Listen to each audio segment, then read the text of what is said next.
Karena memang itu tadi kriterianya tidak ada, transparansinya tidak ada, tahu-tahu keluar aja perpresnya. Yang kan itu bentuknya perpres ya, daftar proyek strategis nasional itu. Tiba-tiba keluar, loh kok nambah nih, ada PIK, ada BSD. Kaget juga kita, karena proses itu tertutup. Nah jadi kalau pertanyaannya apakah ini melanggar hukum atau tidak, jelas melanggar hukum. Ini juga satu titik penting. Kalau kemudian ini gagal kita perjuangkan, bukan tidak mungkin ini akan berimbas kepada isu-isu yang lain dengan kegagalan-kegagalan yang lain. Mari kita buat ini berhasil. Kemarin kalau Garuda Biru bisa berhasil, saya yakin Garuda Hitam juga harus berhasil. Kalau perlu sampai tumbang. Coba bayangkan seorang wakil presiden kampungnya mau digusur, rakyatnya dia diam. Seperti siapa yang di atasnya? Yang clear sekali. Kampungnya Ma'ruf Amin, Tanara itu, saya kemarin ke sana, itu ditawar hanya Rp30.000 per meter. Sawah tambak, itu kampungnya Ma'ruf Amin. Bapak dan Ibu bisa bayangkan sebangsa dan setanah air, kampung wakil presiden tidak bisa berteriak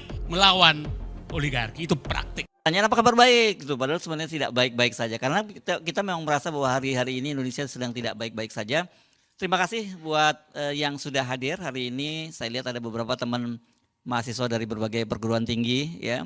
Ada dari mana? UIN ya, ada UIN Jakarta ya. Mana tadi saya lihat ada UNJ, ada teman ada mahasiswa dulu belum sampai ke nelayan. Ya. Mahasiswanya belum selesai disapa ini dari Trisakti dan sebagainya hadir di sini. Terus kemudian tadi betul ITB juga ada hadir di sini. Jadi nah nih baru giliran ada masa nelayan dari aktivis buruh, dan buruhnya ini buruh dari yang juga langsung berkaitan dengan berhadapan dengan PSN ya di Banten ya. Ini teman dari tadi Agra ada hadir. Terus biasa ini mak-mak ini ya, kalau kalangan mak-mak aspirasi juga hadir, aktivis kami Koalisi Aksi Menyelamatkan Indonesia, juga teman-teman wartawan yang juga hadir hari ini. Selamat datang, selamat bergabung dalam diskusi kali ini. Dan temanya, dari temanya saya sudah jelas gitu. Temanya disebutkan bahwa proyek swasta jadi PSN, rakyat versus oligarki. Dan kalau kita ngomongin rakyat jadi oligarki ini sekarang ini mungkin banyak orang terfokus pada PIK ya, Pantai Indah Kapuk 2 ini. Dan kita lihat di situ ada satu orang tokoh yang namanya Said Didu yang dia kalau dalam ini dikenal dulu tampil ke gelanggang walaupun hanya seorang. Nah gitu ya, dia tampil sendirian, dan kita di sini akan menunjukkan solidaritas kita terhadap Said Didu bahwa Anda tidak sendirian. You not stand alone gitu ya. Jadi kita masih bersama dengan Bung Said Didu, tapi juga sebenarnya yang lebih menderita lagi adalah mereka-mereka yang ada warga yang langsung berhadapan dengan para oligarki untuk proyek PSN ini. Nah kita sekarang sebenarnya, tapi kan ada persoalan yang lebih besar. PSN itu kan proyek namanya strategis nasional, dan itu yang memberikan kan pemerintah gitu ya. Artinya sebenarnya kalau kita ngomong oligarki itu jadi pertanyaan buat kita, sebenarnya kita itu melawan oligarki atau melawan kekuasaan yang di-backup oligarki gitu ya. Atau oligarki yang di-backup oleh kekuasaan. Itu kayaknya udah jadi jadi berkelindan begitu ya. Mari kita mulai diskusi ini supaya kita dapat perspektifnya itu, kita lihat dari sisi ekonomi dan politik gitu ya. Yang kami minta untuk menjabarkan soal ini siapa lagi ini kalau bukan Mas Antoni Budiawan ya. Ini saya kadang-kadang juga bingung sama Mas Antoni ini. Tiap hari ada tulisannya, dan yang ditulis soal itu aja soal oligarki itu, dan kok ada aja tema-temanya yang diangkat gitu ya. Oke, sekarang fokus soal PSN dan oligarki ini Mas Antoni. Terima kasih Mas Hersu. Ya, topiknya ada terus karena oligarkinya ya terindikasi melanggar terus gitu. Jadi topik itu tidak pernah surut. Ya, menarik. Ini mengenai PSN. Jadi saya langsung aja Mas Hersu, ini karena banyak pembicara juga. Jadi kalau kita lihat proyek strategis nasional, kita belum bicara mengenai proyek swastanya. Proyek strategis nasional itu kapan dimulainya proyek strategis nasional?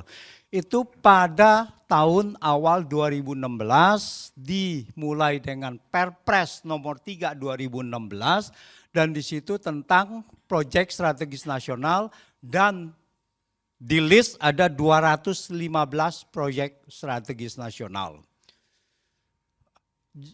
Dasar hukumnya hanya peraturan presiden. Jadi Nah, nanti Ibu Bivitri yang bisa melihatnya, Perpres ini tanpa ada dasar hukum, tanpa ada undang-undang, cuman dia merujuk pasal 4 ayat 1 Undang-Undang Dasar bahwa presiden memegang kekuasaan pemerintahan. Jadi seolah-olah diterjemahkan bahwa presiden boleh berbuat seenaknya. Jadi boleh berbuat menentukan PSN dan sebagainya. Jadi seolah-olah pasal 4 ayat 1 menunjukkan bahwa diterjemahkannya sebagai presiden boleh berbuat tirani. Nah, ini pertama, ada 215.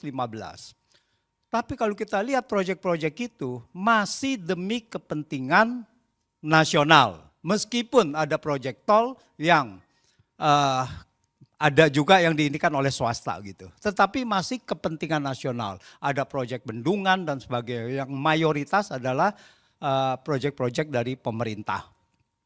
Nah, kemudian mulai ini tidak ada dasar hukumnya. Lalu proyek ini, proyek strategis nasional mulai mengalami distorsi.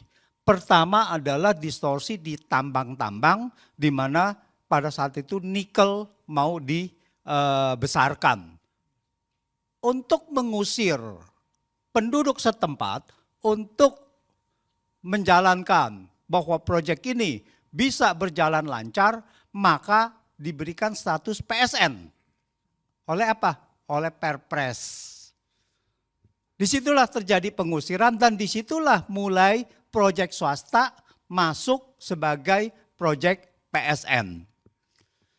Dan rakyatnya diam. Ketika diwawoni ya, yang nikel salah satu yang terbesar itu, semua diam. Jadi rakyat diam saja. Jadi penduduk setempat dibiarkan ini sendiri berjuang sendiri, lalu kemudian pasti kalah, aparat turun, pasti itu kalah. Kemudian mungkin masih ingat ya yang lebih dekat dari kita yaitu Desa Wadas.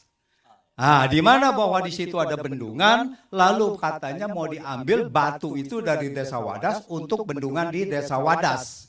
Padahal katanya di situ adalah nilai ekonomisnya sangat besar sekali, yaitu marmer dan sebagainya gitu. Di situ dijadikan langsung PSN. Orangnya terusir.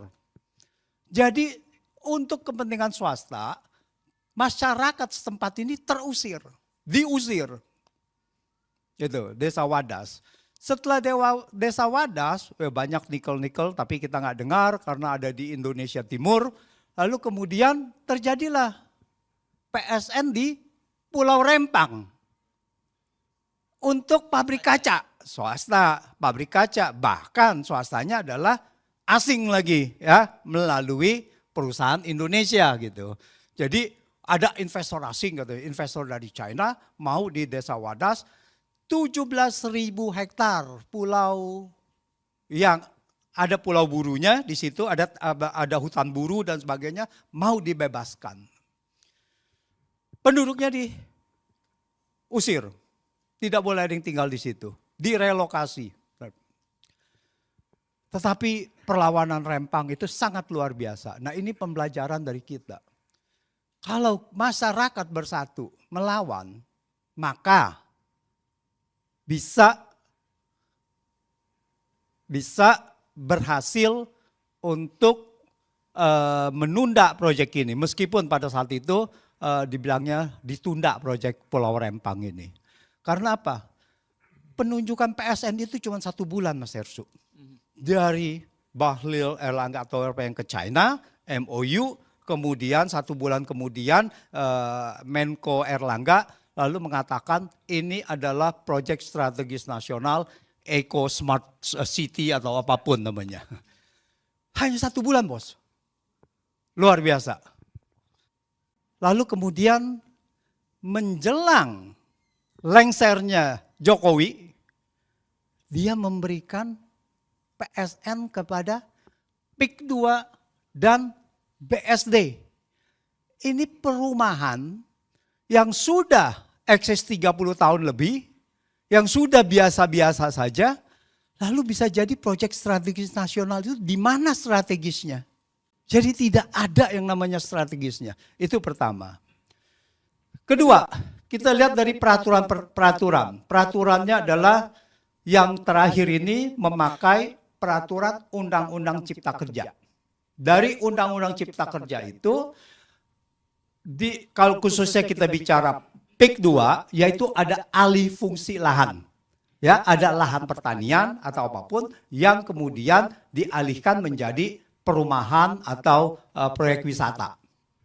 Nah, jadi begitu dia mengalihkan di dalam undang-undang Cipta Kerja itu ada dua hal. Pengalihan lahan budidaya tidak boleh dialihkan kecuali untuk kepentingan umum dan atau proyek strategis nasional. Tapi tidak pernah ada definisi apa strategis nasional itu. Itu pertama, dan atau itu. Jadi boleh dialihkan kalau kecuali untuk kepentingan umum dan atau proyek strategis nasional. Nah, ini penyelundupan hukum nih. Bahwa pasal ayat 1 ayat selanjutnya untuk kepentingan umum, jadi proyek strategis nasional tidak masuk, harus dibuat kajian. Wah, harus ada kajian, ada persyaratannya. Tapi tidak untuk proyek strategis nasional. Pertanyaannya adalah, apakah proyek strategis nasional itu adalah untuk kepentingan umum? Harusnya iya, kepentingan nasional. Kalau namanya kepentingan nasional, harusnya adalah kepentingan umum. Ya enggak? Jadi, untuk kepentingan umum harus melalui kajian, tetapi untuk kepentingan proyek strategis nasional tidak. Oleh karena itu, langsung saja diberikan dan lahan-lahan di sana diusir, saya beli sekian. Oh, sebelum beli NJOP-nya diturunkan dulu kan ya. Sebelum beli NJOP-nya diturunkan dulu gitu. Nah, ini bagaimana NJOP bisa bisa diturunkan gitu ya untuk membeli dengan harga sekian, kalau tidak mau digusur, kalau tidak mau dikriminalisasi. Nah, kemudian kita dengar bahwa Said Didu membela kepentingan masyarakat, beredar luas, lalu dipanggil polisi dan sampai sekarang kalau nggak salah ditersangkakan. Ya. Penyidikan ya. Oke, belum tersangka. Oke, maaf. Soal kalau udah penyidikan tinggal soal waktu kan gitu. Nah, tinggal soal waktu, kalau rakyat melawan ya tidak jadi juga gitu. Tinggal tergantung dari apakah rakyat ada untuk membela kepentingan masyarakat luas. Nah, itu. Jadi proyek strategis nasional ini digunakan untuk mengusir masyarakat setempat demi menjalankan proyek-proyek yang diinginkan untuk kepentingan sekelompok orang. Awalnya adalah untuk kepentingan umum, jalan tol, bendungan, jalan infrastruktur sarana dan prasarana dan sebagainya. Awalnya masih lumayan bagus meskipun melanggar peraturan perundang-undangan. Nah, yang terakhir, bahwa apakah kalau proyek strategis nasional, anggap saja bahwa dia mengikuti peraturan perundang-undangan, apakah boleh mengusir rakyat begitu?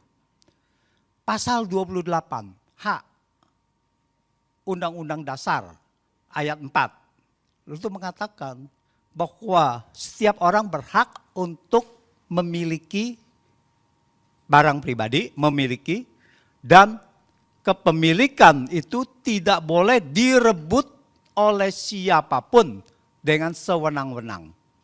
Oleh siapapun tidak boleh direbut. Jadi kalau saya ada lahan di situ lalu saya tidak mau jual, itu bagaimana? Nah, tentu saja mereka cara merebutnya lain, cara merebutnya adalah akses jalan ditutup, diuruk depannya dan sebagainya. Dan itu pun sebetulnya sudah melanggar dari banyak peraturan perundang-undangan kita, peraturan bahwa setiap orang boleh bebas ya untuk Itu HAM, sekali pelanggaran HAM. Yang tadi pasal 28H ayat 4 itu adalah pelanggaran HAM juga. Nanti Ibu Fitri yang akan mengelaborasi untuk itu. Karena saya ingat sewaktu di kasus Rempang ada mantan Ketua Komnas HAM itu mengatakan bahwa itu jelas melanggar pengusiran itu di Rempang, jelas melanggar Komnas HAM. Jadi, melanggar HAM, hak asasi manusia. Jadi, karena kita sudah ratifikasi juga perjanjian HAM, ya saya rasa ini juga seharusnya bisa dilaporkan, tapi teknisnya nanti kita serahkan Bu Fitri dan juga Bang Ferry Amsari. Terima kasih. Oke, beri aplaus pada Mas Antoni Budiawan. Kita sekarang berpindah ke Mbak Bivit ya. Ini saya mesti sampaikan dulu karena beliau berdua ini nanti akan lebih ada acara lain, jadi akan meninggalkan bersama kita. Jadi monggo dipersilahkan ya. Kalau minimal 10 menit bukan maksimal. Minimal ya. Alhamdulillah. Untuk tayangan. Ya. Baik. Terima kasih. Selamat siang. Assalamualaikum warahmatullahi wabarakatuh. Makasih Mas Hersu, Mas Antoni, Mas Gede dan juga Mas Adi, Ibu Bapak sekalian, senang sekali ada di sini. Jadi saya ingin memberikan perspektif hukum ya. Dan kebetulan di salah satu kelas yang saya ampu, mahasiswa-mahasiswa saya tuh udah bikinin infografis tentang proyek strategis nasional. Saya kan kalau ngampu kelas suka sengaja bikin kelas project. Mereka pilih sendiri waktu itu proyek strategis nasional. Jadi ada beberapa data yang Ibu Bapak bisa ambil, tapi ini sebenarnya teman-teman mahasiswa saya ngambil dari datanya YLBHI, datanya beberapa organisasi lain yang mereka olah gitu ya. Intinya sih begini, barangkali sebenarnya saya pengen mulainya dari, pada pernah baca novelnya George Orwell enggak? Yang judulnya 1984, 1984. Ada yang belum lahir. Udah baca atau belum? Ada satu terminologi menarik yang saya suka pakai untuk hukum. Apa coba tebak? Double speak. Jadi satu kata maknanya bisa double. Sebenarnya maknanya bukan itu. Contohnya aja dalam bahasa sehari-hari kita suka bilang, gimana Mbak perjalanan ke sini? Aman. Nah kita kan suka bilang gitu, aman. Aman itu bisa berarti ya telat-telat dikit lah. Bisa juga berarti ya saya akan on time atau aduh saya sebenarnya males nih cuma saya bilang aja aman gitu.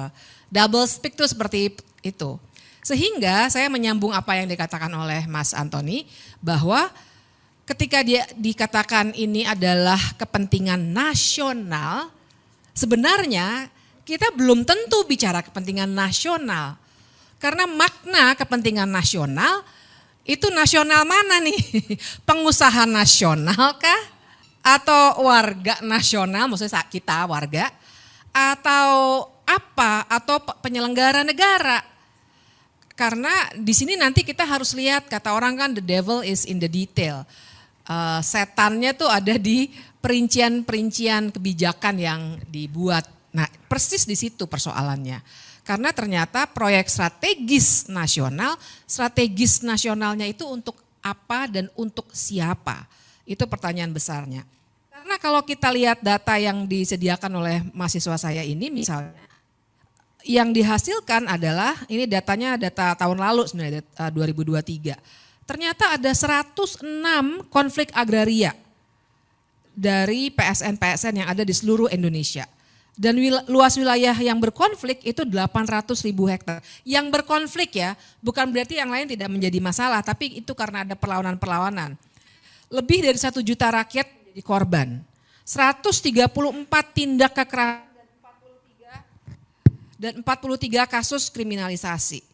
Kemudian jangan lupa keterlibatan perusahaan swasta itu ada 100 konflik, pemerintah daerah 74 konflik, dan Polri 50 konflik. Jadi memang sedemikian rupa diamankannya PSN. Karena sebenarnya kalau ibu bapak kawan-kawan punya pertanyaan PSN itu sebenarnya apa sih? Dia itu seperti wadah, ibaratnya gelas ini wadah. Apa aja yang masuk ke dalam gelas ini dia akan mendapatkan status PSN. Jadi itu makanya saya ibaratkan sebagai wadah. Dan akibatnya adalah dia akan mendapat banyak sekali keistimewaan. Seperti yang tadi Mas Antoni sebutkan. beberapa keistimewaannya bisa dilihat juga, tadi sudah disebutkan sedikit, ada peraturan, ada dasar hukumnya dibuatkannya baru di Undang-Undang Cipta Kerja. Dasar hukum yang sifatnya undang-undang. Mas Antoni tadi bilang awalnya hanya perpres, benar. Saya konfirmasi itu. Hanya perpres yang cantolannya langsung ke Undang-Undang Dasar dan itu seharusnya tidak boleh setelah reformasi. Karena ada perapihan peraturan perundang-undangan dengan undang-undang tentang pembentukan peraturan perundang-undangan. Sekarang Undang-Undang 12 ya, 2011, tapi dulu tuh sejak 2004 itu udah nggak boleh. Karena dulu itu Soeharto pakai kepres buat banyak hal. Saya tahu persis itu karena kebetulan penelitian pertama yang saya lakukan selepas saya, sebenarnya belum lulus kuliah waktu itu, adalah kepres-kepres yang disalahgunakan oleh Soeharto. Dan sebagian dari penelitian yang saya hasilkan bersama kawan saya, waktu itu jadi dasar salah satunya gugatan ya untuk waktu itu Super Semar, Yayasan Super Semar. Tapi kita tahu bahwa sampai meninggal dunia Pak Soeharto tidak pernah kena kasus pidana. Nah tapi belajar dari situ salah satunya penyalahgunaan kepres yang langsung dari Undang-Undang Dasar, maka sebenarnya tidak boleh lagi ada undang-undang atau ada peraturan presiden yang dikeluarkan langsung berdasarkan Undang-Undang Dasar. Nah itu kesalahan pertama. Kemudian kesalahan itu nampaknya dicoba diperbaiki atau diberikan fasilitas yang lebih, wadah PSN-nya itu dengan Undang-Undang Cipta Kerja. Kita semua tahu undang-undang itu keluar sebenarnya 2021, tapi kemudian dinyatakan inkonstitusional oleh MK, tapi kemudian dibuatkan perpunya lagi oleh Jokowi tahun 2022. Nah, dari Undang-Undang Cipta Kerja itu keluar PP nomor 42 tahun 2021, isinya adalah atau tentang kemudahan proyek strategis nasional. Nah, di sini nih gelas untuk wadah PSN itu dipoles sedemikian rupa sehingga kemudahannya luar biasa memang.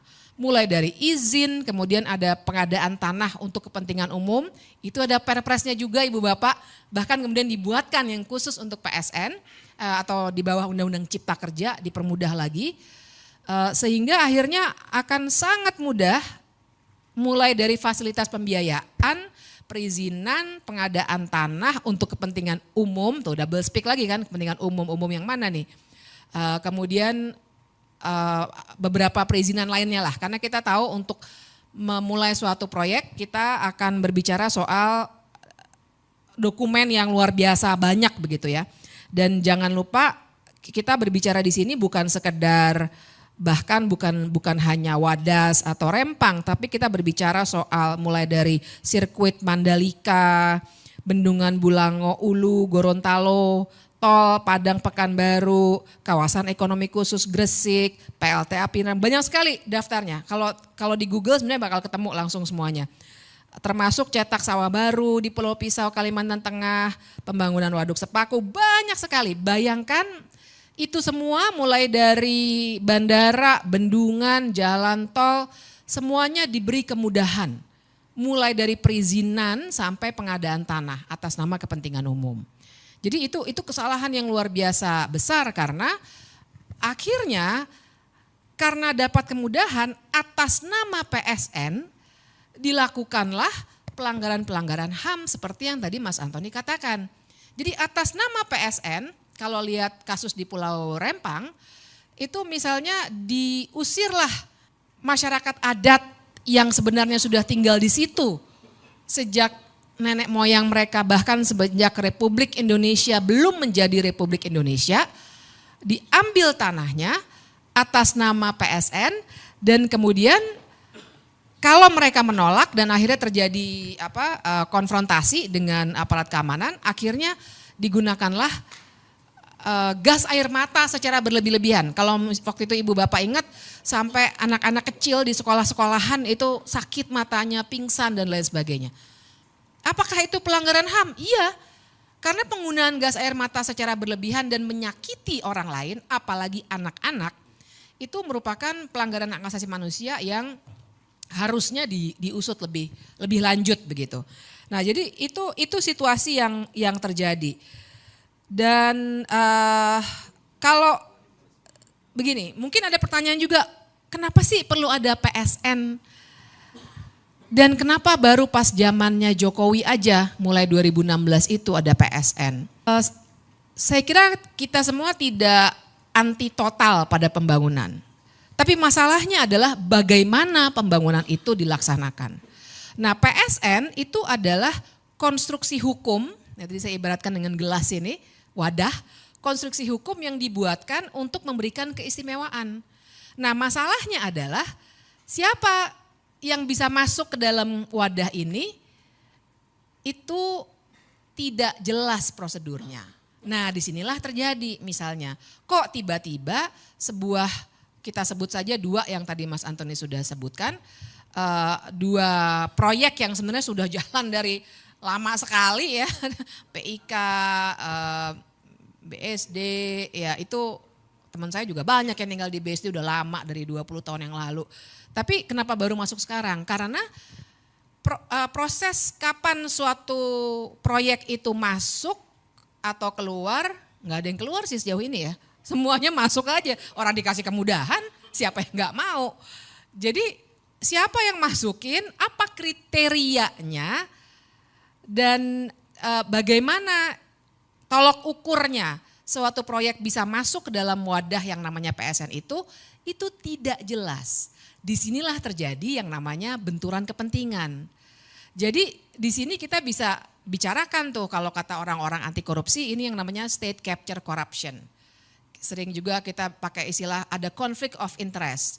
Tapi yang lebih gamblang untuk menunjukkan networknya atau jaringannya adalah kata yang tadi kata Mas Hersu, Mas Antoni sering banget nulis soal itu, yaitu oligarki. Karena justru cara bekerja oligarki adalah mereka akan masuk menggunakan lembaga-lembaga negara formal untuk membuat kebijakan-kebijakan yang menguntungkan bisnis mereka. Itulah oligarki. Kan di level untuk dengan pengusahanya namanya oligarki. Di level tengahnya di mana partai politik bekerja untuk kepentingan pemodal itu yang kita bisa namakan kartel politik. Dan itulah yang sebenarnya terjadi ketika akhirnya oligarki ibaratnya tuh dengan benturan kepentingan yang luar biasa, bahkan juga banyak sekali dan di antara pejabat kita yang sebenarnya punya bisnis atau paling tidak malah diberikan bisnis sebagai komisaris lah, sebagai pemegang saham lah, sengaja untuk tujuan itu. Karena dengan sendirinya ketika menentukan proyek yang ini masuk ya ke wadah proyek strategis nasional, tentu saja akan ada perundingan-perundingan yang sifatnya nggak bisa kita ukur secara hukum. Karena memang itu tadi kriterianya tidak ada, transparansinya tidak ada, tahu-tahu keluar aja perpresnya. Atau perpresnya, yang kan itu bentuknya perpres ya, daftar proyek strategis nasional itu. Tiba-tiba keluar, loh kok nambah nih, ada PIK, ada BSD, kaget juga kita. Karena proses itu tertutup. Nah jadi kalau pertanyaannya apakah ini melanggar hukum atau tidak, jelas melanggar hukum. Karena saya juga mau ingatkan, kita kenal terminologi good governance sebagai sebuah subjek kajian. Tapi pun di dalam undang-undang kita, Undang-Undang Republik Indonesia nih, ada yang namanya Undang-Undang tentang Administrasi Pemerintahan.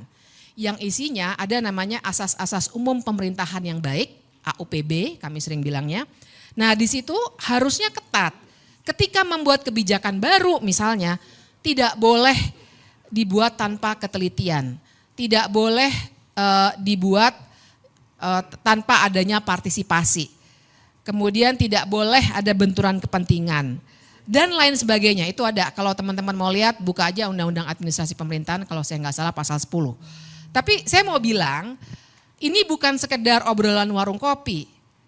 Memang secara hukum di dalam undang-undang kita ada aturan mainnya.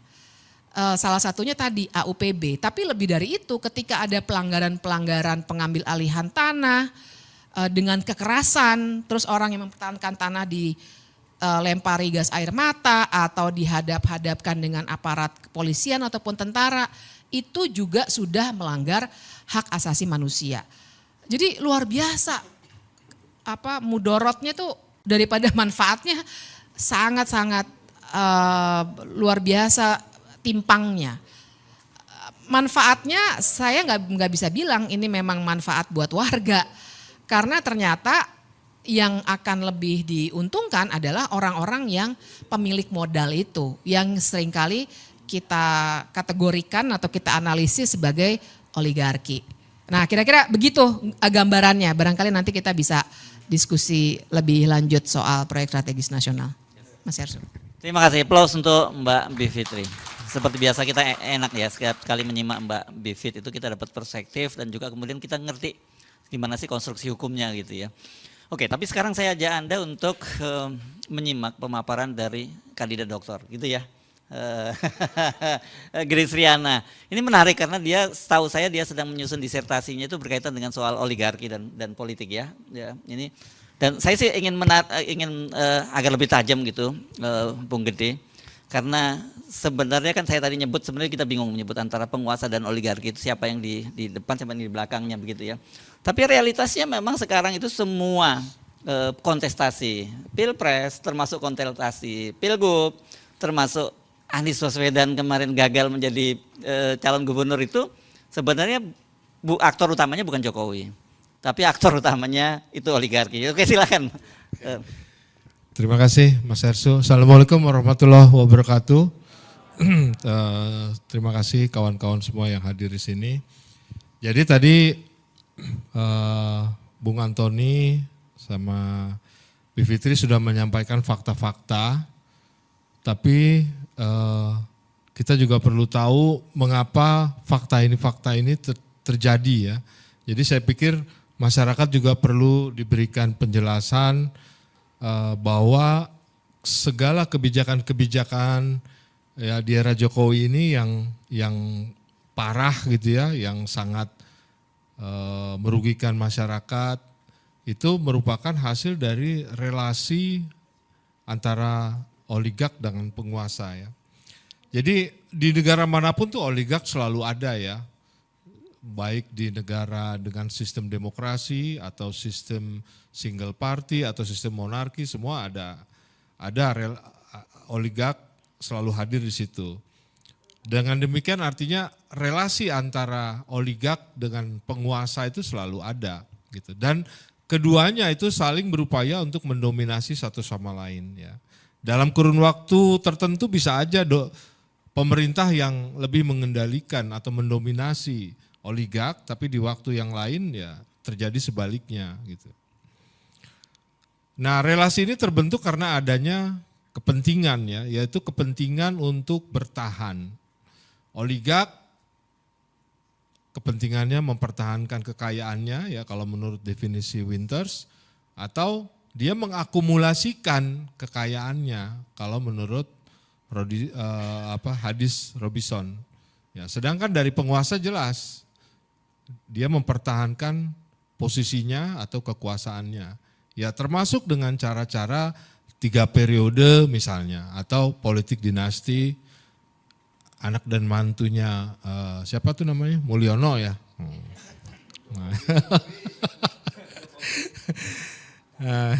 Nah sekarang kita pengen tahu siapa sih sebenarnya yang dimaksud dengan oligark. Oligark ini kalau saya ngelihat dari berbagai referensi, saya kelompokkan ada 3 ya parameter di situ. Satu, dia super rich, benar-benar sangat kaya kapitalnya ya. Kedua, dia menguasai struktur ya, struktur pasar di mana bisnisnya itu berada. Ya berarti dia ada kecenderungan di situ monopolistik ya di situ. Yang ketiga adalah kemampuan dia untuk mempengaruhi gitu, mempengaruhi baik pejabatnya untuk menempati posisi-posisi tertentu, termasuk juga kebijakannya gitu ya, misalnya legislasi di pemerintah ya, struktur politik ya, partai-partai politik ya, dia punya kemampuan untuk itu. Nah disinilah perbedaannya antara oligark dengan elit ya. Elit belum tentu oligark gitu. Kalau dia nggak punya kekayaan dan dia tidak punya bisnis yang dia menguasai struktur pasar di situ. dalam dinamika relasi tersebut ya, oligark dan pemerintah itu akan selalu berupaya saling mendominasi gitu ya. Tapi ini akan bergantung kepada 3 hal. Ya, 3 hal yang akan mempengaruhi bagaimana relasi tersebut terjadi. Yang pertama adalah ketimpangan basis kekuasaan. Jadi penguasaan misalnya penguasaan atas struktur ya, misalnya struktur ekonomi, politik, hukum maupun sosial gitu. Jadi ketika oligark menguasai struktur hukum, misalnya dia punya orang-orang di KPK, di MK, di MA, ya dia akan mampu mengendalikan pemerintah. Juga misalnya dia menguasai struktur politik di situ. Ya, dia menguasai DPR segala macam. Ya, dia pasti akan bisa mengatur legislasi yang terjadi atau yang dibahas di parlemen gitu. Juga termasuk di dalam struktur sosial ketika dia mempunyai orang-orang ya yang dia rekrut, dia bina, dia rawat, dia biayai ya atas nama satu kelompok tertentu di dalam civil society. Ya, dia bisa dikatakan juga sudah menguasai civil society gitu, termasuk dengan media dan pers. Kemudian di dalam poin yang ketiga adalah derajat kepentingan. Bagaimana besar kecilnya kepentingan ini ya akan mempengaruhi dinamika relasi tersebut. Misalnya gini, pemerintah memutuskan kenaikan pajak di kelompok kelas menengah atau korporasi misalnya. Itu menunjukkan bahwa pemerintah lebih mendominasi oligark. Tetapi ketika pemerintah menurunkan biaya subsidi, ya anggaran subsidi, kemudian fokus kepada infrastruktur, itu bisa dikatakan bahwa oligarki yang lebih mendominasi di sini. Nah, oligarki ini akan mengerahkan semua sumber daya yang melimpah ini yang dimiliki oleh oligark ini ya. Mereka dapat saja akhirnya mendominasi pemerintah melalui regulasi, perizinan-perizinan, ya, keputusan-keputusan pemerintah, legislasi di DPR, hingga termasuk pilpres, pilkada, gitu ya. Juga ya bisa juga oligarki ini membuat partai politik memajukan kongres dan muktamar atau munasnya. Bisa itu oligarki. Bahkan mengganti ketua umum partai politik pun oligarki bisa. Termasuk yang terakhir fenomena misalnya tadi Mas Heru sudah sebutkan di Pilkada DKI. Oligarki juga melakukan itu, mampu untuk melakukan itu, menggagalkan misalnya Anies gitu ya, masuk untuk ada di Pilkada. Karena bagaimanapun juga DKI sebagai daerah aglomerasi di sini mempunyai kepentingan ekonomi yang sangat tinggi, gitu loh. Jauh lebih tinggi menurut saya dibandingkan dengan IKN, gitu. Jadi siapapun orang-orang yang nanti akan berkuasa di Jakarta, ya tentunya harus bisa mengakomodir kepentingan itu. Nah, oligarki selain dia melakukan investasi politiknya ya, otomatis dia akan membutuhkan juga jaminan atas investasi politiknya itu ya. Ya misalnya dengan dia menempatkan ya atau mengharuskan orang-orang itu lolos ke Senayan, udah ditentuin si A si B-nya itu siapa, duduk di komisi mana itu sudah diatur semuanya gitu.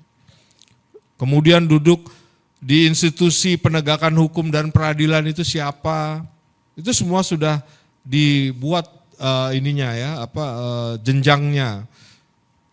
Ya, termasuk membentuk dan mensupport kelompok-kelompok penekan yang ada di kelompok masyarakat sipil dan termasuk juga media-media tertentu. Nah, threshold itu juga merupakan salah satu cara untuk menjamin investasi partai politik, investasi oligark di dalam politik. Dengan threshold ini sudah bisa diatur, ya. Misalnya pilpres, thresholdnya itu kan cukup besar ya, 20%. Nah itu sudah bisa diatur siapa yang akan maju, siapa yang calon yang sudah disetujui oligark, siapa yang calon pendamping, siapa yang calon akan pasti kalah. Nah itu sudah ketahuan semua. Disitulah cara oligark untuk menjamin investasinya.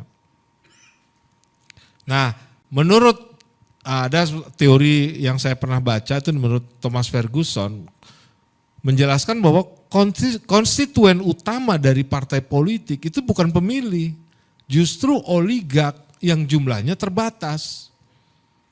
Oligark inilah yang diperebutkan dalam pandangan partai politik dengan bantuan kapital ya untuk kampanyenya partai politik. Pemilih nantinya akan mengikuti ketika bantuan atau investasi dari oligark ini dapat digunakan secara efektif ya dalam operasi atau kampanye politiknya ya dengan cara menaikkan elektabilitas kandidat yang sudah disetujui oleh oligark. Jadi yang nomor satu justru konstituen utamanya yang diperebutkan adalah oligark oleh partai-partai politik. Nah, dalam riset disertasi saya juga saya memperkenalkan istilah namanya terkait di dalam ini ya relasi antara oligark dan penguasa ini. Istilahnya saya sebut sebagai aktor supra power. Itu dalam scholar ilmu politik maupun ilmu pemerintahan belum ada. Jadi aktor supra power ini adalah seseorang ya yang diberikan atau memiliki kewenangan melampaui posisinya di dalam struktur. Dia tidak hanya mampu memanfaatkan kelemahan-kelemahan di dalam sistem yang korup, ya, sistem yang busuk untuk kepentingan dirinya maupun kelompoknya, tetapi dia juga mampu berlaku sebagai arranger dalam satu orkestra proses keputusan ya yang melibatkan banyak pihak. Dia mampu memerintah atau meminta atau mempengaruhi orang-orang yang berada di dalam bagian berbeda di dalam institusinya, bahkan melampaui atau melintasi institusi yang lain. Jadi kalau kemarin kalau nggak salah saya gunakan itu untuk kasus kemarin di kepolisian tuh Sambo. Nah, dia punya kemampuan untuk itu. Kemudian kalau saya baca lagi cerita-cerita misalnya Pratikno misalnya bisa masuk ngatur-ngatur banyak hal gitu ya termasuk dalam politik. Itu saya anggap masuk kriteria sebagai aktor supra power. Gitu. Termasuk Luhut ya. Kemudian waktu Ahok ya. Bagaimana perizinan bisa lewat segala macam. Nah, itu kan di luar jangkauan dalam posisi dia, dalam struktur, tapi dia mampu gitu loh. Jadi orang-orang ini belum tentu dia menjadi top manajemen, tapi kewenangannya melampaui itu semua gitu. Nah, aktor-aktor suprapower ini selalu hadir di dalam sistem yang korup. Ya tentunya dialah yang akan dipakai oleh para oligark untuk mewujudkan keinginannya ini gitu. Nah, aktor suprapower ini cenderung ya melakukan abuse of power tadi, instrumennya macam-macam tadi Bu Fitri bilang state capture, corruption, bisa juga melalui diskresi, apapun itu gitu loh. Intinya dia mempunyai kewenangan karena semua sudah bisa dikontrol oleh dirinya. Nah jadi saya melihat dalam PSN ini bukan muncul yang tiba-tiba gitu loh. Tapi sebagai hasil dari relasi antara penguasa kita ya pemerintahan Jokowi dengan oligark gitu. Dan ini bukan muncul tiba-tiba. Kalau kita lihat lagi ke tahun 2021 masih ingat nggak ada pernyataan Jokowi bahwa semua Kapolda menjadi pengawal investasi. Masih ingat nggak? Nah ini artinya merupakan suatu memang menjadi sikap politik Jokowi terhadap pembangunan kita yang memang merupakan rezim infrastruktur atau pro kepada investor, kepada pembangunan tapi yang sebenarnya lebih menguntungkan oligark. Nah,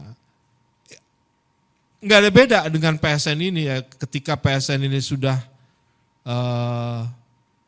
tempelkan kepada proyek swasta, artinya proyek swasta itu mempunyai privilege yang penuh, ya. Dalam implementasinya akan terjadi itu menurut saya, apalagi ketika dia dikawal oleh aparat. Mungkin nanti kita bisa mendengar cerita Bang Said Didu gitu di situ. Nah, pasti banyak melanggar keadilan, melanggar kemanusiaan, termasuk melanggar aturan-aturan yang berlaku. Nah, cara untuk mengawasi relasi oligark dan penguasa ini ya selama ini kan kita kalau di internal sudah ada ya, dari penegakan hukum, ya lembaga institusi yang penegakan hukum, kemudian ada BPK, ada KPK, ada kejaksaan, kepolisian dan lain-lain ya. Apakah itu pengawasan maupun penindakan secara etik maupun pidana gitu. Tapi yang lebih penting adalah pengawasan oleh publik, karena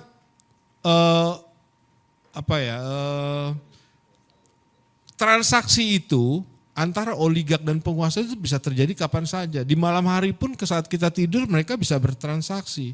Dan institusi yang ada itu tidak akan mungkin melakukan pengawasan terus-menerus. Karena itulah publik, ya masyarakat sipil, media ini harus punya peran yang efektif gitu ya untuk mengawasi transaksi ini gitu ya. Nah, kalau di Indonesia kan masalahnya pengawasnya itu bagian juga dari nah ya. itu karena itulah makanya publik yang harus berperan di situ. Karena tidak mungkin gitu loh kita mengandalkan, katakanlah dia mengawasi benar aja nggak mungkin setiap detik gitu loh. Nah, saya melihat bahwa mahasiswa dan elemen masyarakat lainnya ini harus mengambil langkah. Seperti ketika kemarin masyarakat itu datang ke DPR ya untuk mendukung putusan MK. Ya, itu sudah menjadi pelajaran buat kita bahwa penguasa dan oligark ini bukannya tidak bisa dilawan, bisa. Kalau masyarakat itu solid, ya masyarakatnya ini punya punya empati yang besar gitu ya. Dalam misalnya ketika Said Didu mau dikriminalkan gitu ya karena mempersoalkan PIK 2 menjadi PSN, ya ini harus didukung. Ya, ini bagian dari konsolidasi kita dalam agenda yang lebih besar lagi, yaitu kita menegakkan konstitusi. Ya. Kalau masyarakat tidak bersatu ya kita juga akan mengalami persoalan-persoalan yang seperti ini lagi gitu. Dan ini kan sudah banyak terjadi di Rempang, di Wadas, ya. Reklamasi kemarin, reklamasi Jakarta. Ini akan selalu berulang lagi. Karena oligark dan penguasa ini yakin bahwa masyarakat tidak pernah mau kompak dan punya soliditas yang tinggi. Oke, gitu aja Mas Hersu. Oke, terima kasih. Aplaus untuk Bang Gede Striana Yusuf. Ini saya menambahkan sedikit memang soal oligark dan tadi disebutkan oleh Mas Gede bahwa itu bukan hanya terjadi di Indonesia, bahkan di Amerika yang negaranya sudah disebut sangat modern dan demokratis pun itu praktek-praktek semacam itu terjadi. Hanya saja bedanya itu saya melakukan riset juga di Amerika itu bahwa anggota senat itu lebih banyak menghabiskan waktunya bertemu dengan kelompok-kelompok lobby ketimbang ketemu konstituennya. Jadi lebih mengutamakan, karena apa? Karena ternyata kalau kita lakukan riset dari seluruh anggota Kongres maupun Senat itu yang memenangkan kontestasi itu yang biaya kampanyenya terbanyak. Gitu ya. Paling ada 1-2 saja yang anomali itu terjadi, dia biaya kampanyenya kecil gitu, tapi dia menang begitu. Nah, dan di Washington itu bisnis kedua terbesar di luar pemerintahan itu adalah dulu namanya kantor lobby. Nah bedanya sih itu di Amerika itu ada terbuka, ada lobby ya. Ya lobby itu terbuka, itu bisnis terbesar di lobby itu resmi. Kalau di kita kan lobby nggak ada yang resmi ya, jadi di bawah tangan semua. Dan menariknya juga pada waktu Obama dan John McCain itu menjadi anggota Kongres, mereka itu sempat melahirkan sebuah undang-undang bipartisan gitu. Bipartisan itu undang-undang yang diajukan oleh Demokrat, didukung oleh Republik begitu, yang mulai membatasi biaya besaran biaya dari lobby-lobby itu. Nah di Indonesia kan nggak punya kita biaya lobby yang ada di bawah tangan. Jadi yang terjadi antara para oligark tadi langsung apa ya, nego dengan para ketua umum partai, dengan penguasa dan sebagainya. Itu yang terjadi. Oke, kita dengarkan berikutnya dengan ini Mas Adi ya. Kita lihat perspektif budaya. Tapi kelihatannya kalau kita simak Mas Adi kan juga banyak menyoroti PBNU dan PKB belakangan ini ya. Dan kabar baiknya kan ini sudah ditandatangani itu Mas Adi.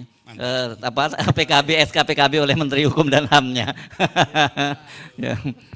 Baik, terima kasih Bung Ersub. Assalamualaikum warahmatullahi wabarakatuh. Jadi saya sangat bangga hari ini di sini dengan pangkat penyair. Biasanya kan Ketua Komite Eksekutif Koalisi Aksi Menyelamatkan Indonesia, kadang-kadang Koordinator Gerakan Indonesia Bersih, kadang-kadang juga inisiator Komite Bangkit Indonesia. Tapi yang paling benar itu adalah penyair.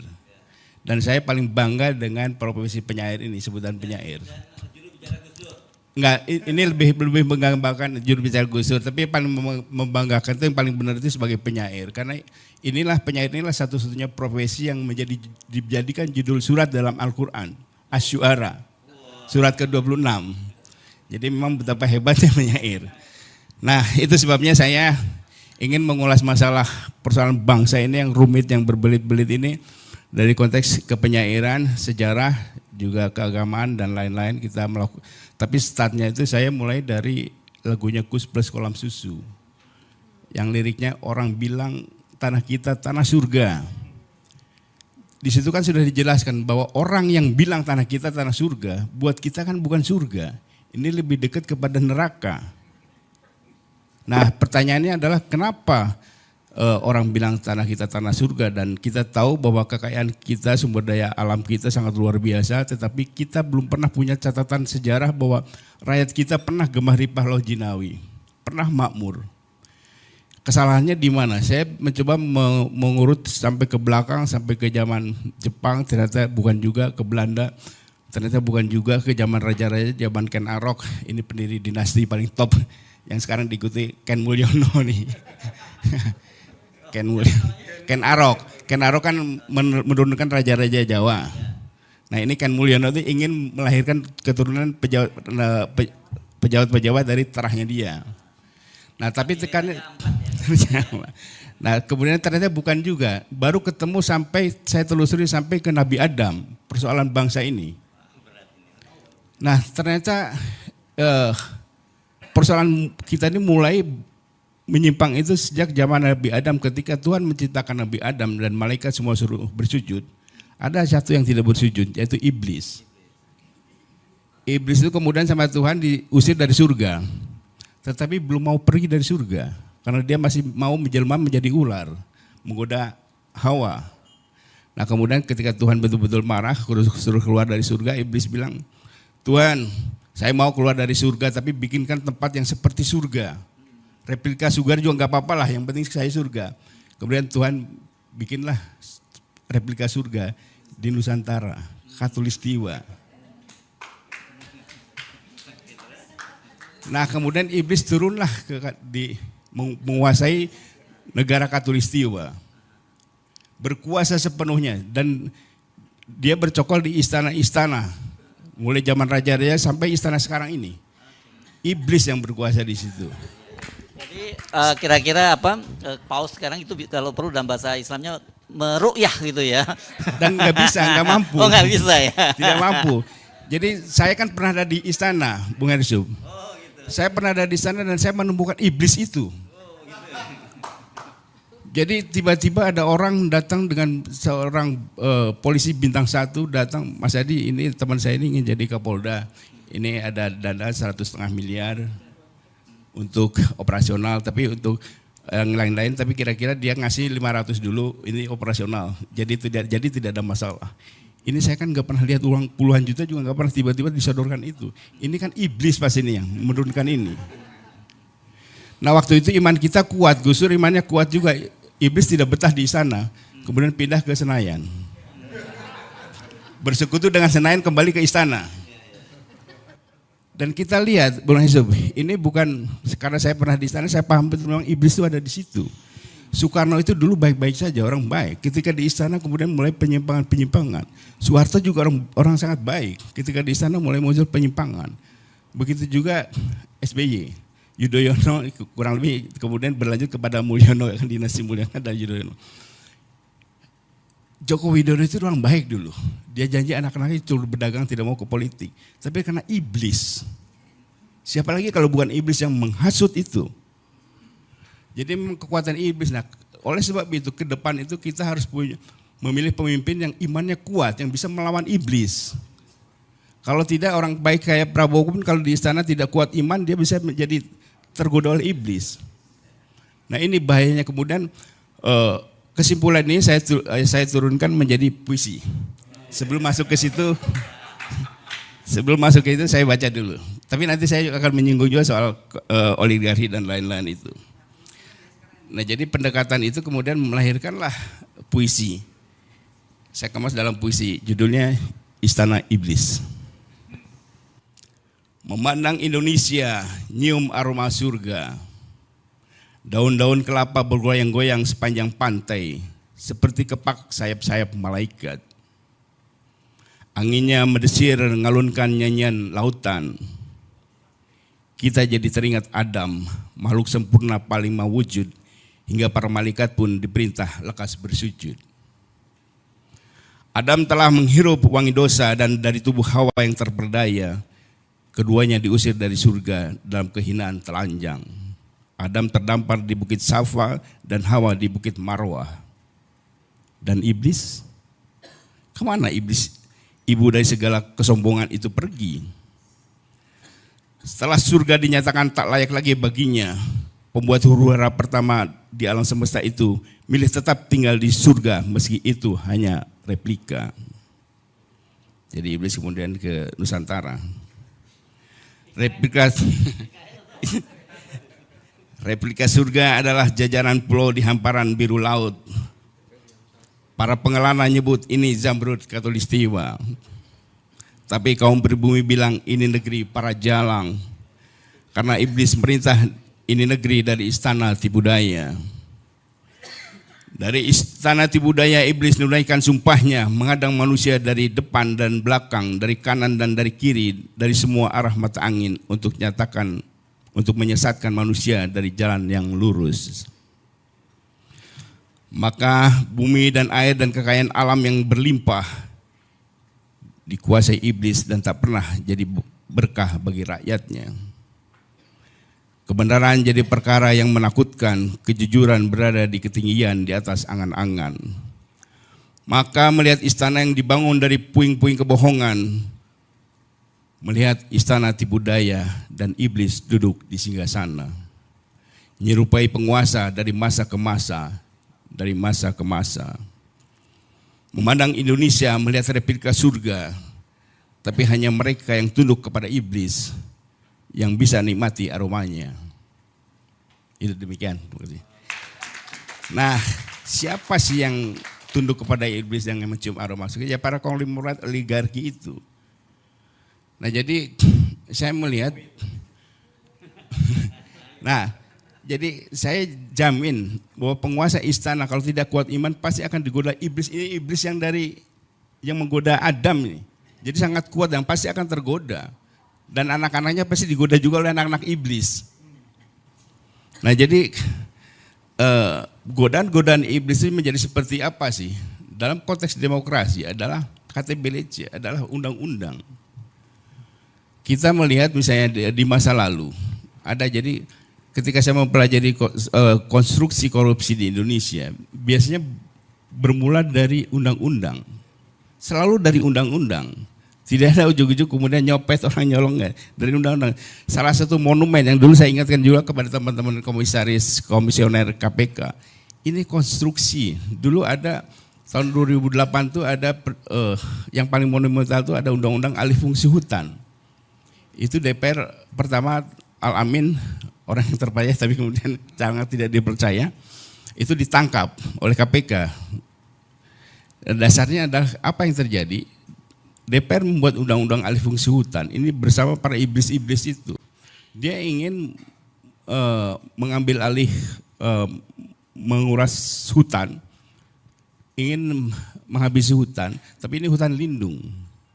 Kemudian dibuatlah undang-undang itu yang di dalamnya itu ada batu baranya, sehingga kita mau mengolah tapi ini hutan lindung. Maka dibuatlah undang-undang yang memberikan diskresi. Kemudian hutan ditebangin, batu baranya nggak ada, tapi bukan hutannya sudah ditebang. Atau ada juga hutan ditebang, batu baranya ada, diambil, kekayaan alamnya diambil, dan modelnya seperti itu. Nah, saya melihat hal itu selalu berulang-ulang, dan PSN ini antara lain itu sebabnya hampir semua undang-undang kita, kayak contoh soal PSN itu, tidak pernah ada kejelasan kriterianya seperti apa sih. Siapa sih yang menentukan, tim mana, orang seperti apa yang menentukan soal kriteria ini, sehingga ini masuk PSN, ini alih fungsi hutan atau dan lain-lain. Nah ini tidak pernah, dan itulah permainan iblis. Dan disitulah uang itu mengalir. Godanya luar biasa, bisa iblis itu bisa ngasih iming-iming pesawat jet, super jet, bisa 3 orang bisa terpukau. Jadi iblis yang ada di Indonesia ini memang iblis yang luar biasa. Di negara lain iblisnya iblis KW-KW aja, di sini yang orinya ini dahsyat luar biasa. Nah jadi konstruksi korupsi di kita selalu lewat undang-undang. Kemudian adalah ditiupkanlah bahwa kebijakan tidak bisa dipidana. Ini kan sinting. Policy itu bisa dipidana kalau crime policy jenisnya. Kebijakan itu bisa dipidana kalau kebijakan kriminal. Kebijakan yang didesain untuk kriminal. Nah jadi apakah PSN bagian dari itu? Ini harus ada audit forensik soal proses undang-undang itu. Dan kita kaji seperti tadi yang disampaikan oleh Bivitri, ada 106 konflik. Ini baru yang kajian teman-teman dari dimonitor dari online ya. Belum penelitian yang langsung, itu pasti hampir semua PSN itu menimbulkan masalah.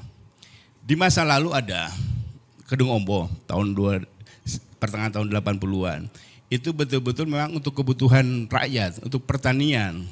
Tapi Soeharto yang katanya sangar aja masih bisa diskusi, masih bisa didemo, masih bisa dihalang-halangi. Nah muncul gagasan model PSN ini ketika zaman rezim Yudhoyono. Ketika ada jalan tol, misalnya ada kayak tempo hari dulu itu ada jalan arteri di Pondok Indah, ada orang yang tidak mau digusur, ada tinggal satu rumah. Nah hal inilah kemudian yang menimbulkan para penguasa, para kontraktor memerlukan aturan yang bisa membypass ini. Nah waktu itu memang hanya sedikit, nah di zaman setelah Yudhoyono, di zaman Mulyono ini lebih sangar lagi, semua di bypass. Dan hampir tidak ada perlawanan karena rezim kita kan rezim demokrasi, dianggap kalau sudah ada undang-undangnya itu maka semua aparatur negara wajib melindungi undang-undang. Padahal undang-undangnya ini undang kriminal. Jadi kalau kita kaji kembali persoalan ini kita akan menemukan itu. Nah kemudian persoalan ini bisa lancar karena tadi yang disampaikan oleh Gede itu ada suprastruktur, suprapower. Suprapower itu bisa seseorang, bisa sekelompok orang. Dan ini memang biasa dipakai oleh rezim diktator atau rezim yang korup.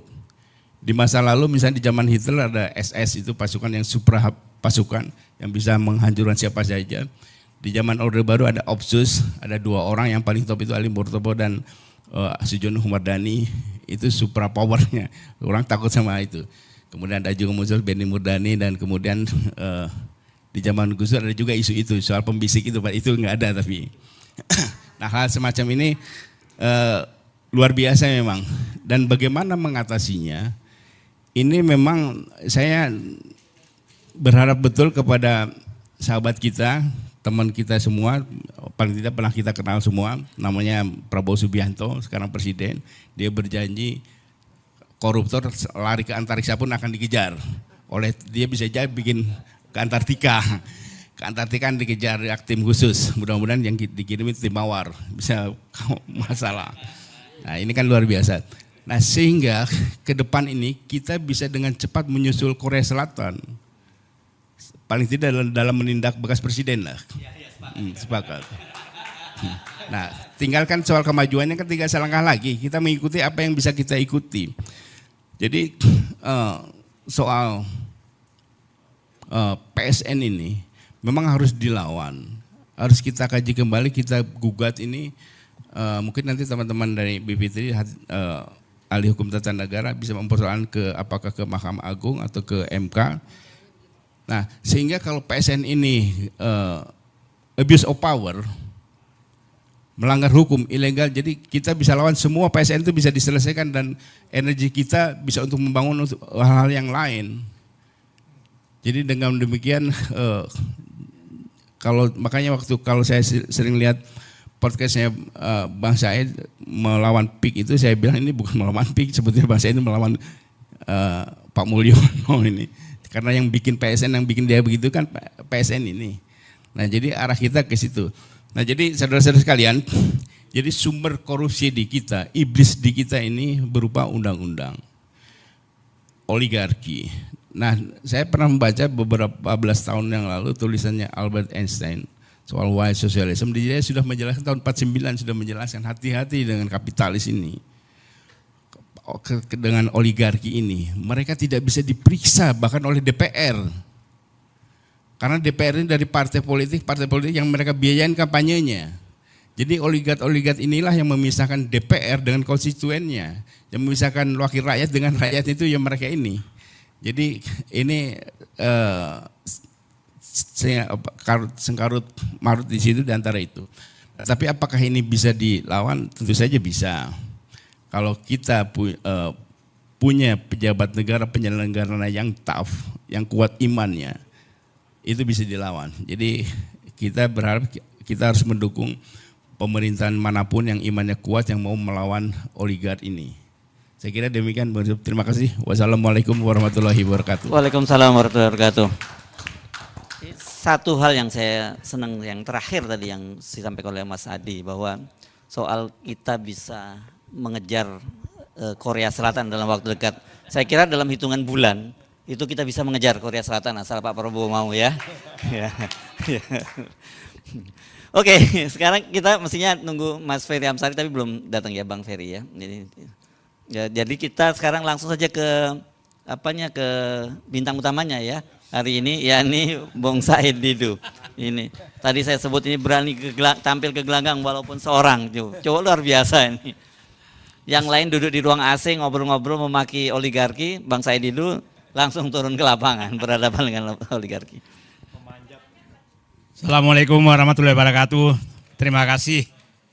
Akhirnya moto tandang ke gelanggang meskipun seorang saya buang sekarang karena Bu Fitri sudah ada, Bu Fitri sudah di sini, semua sudah di sini bergabung.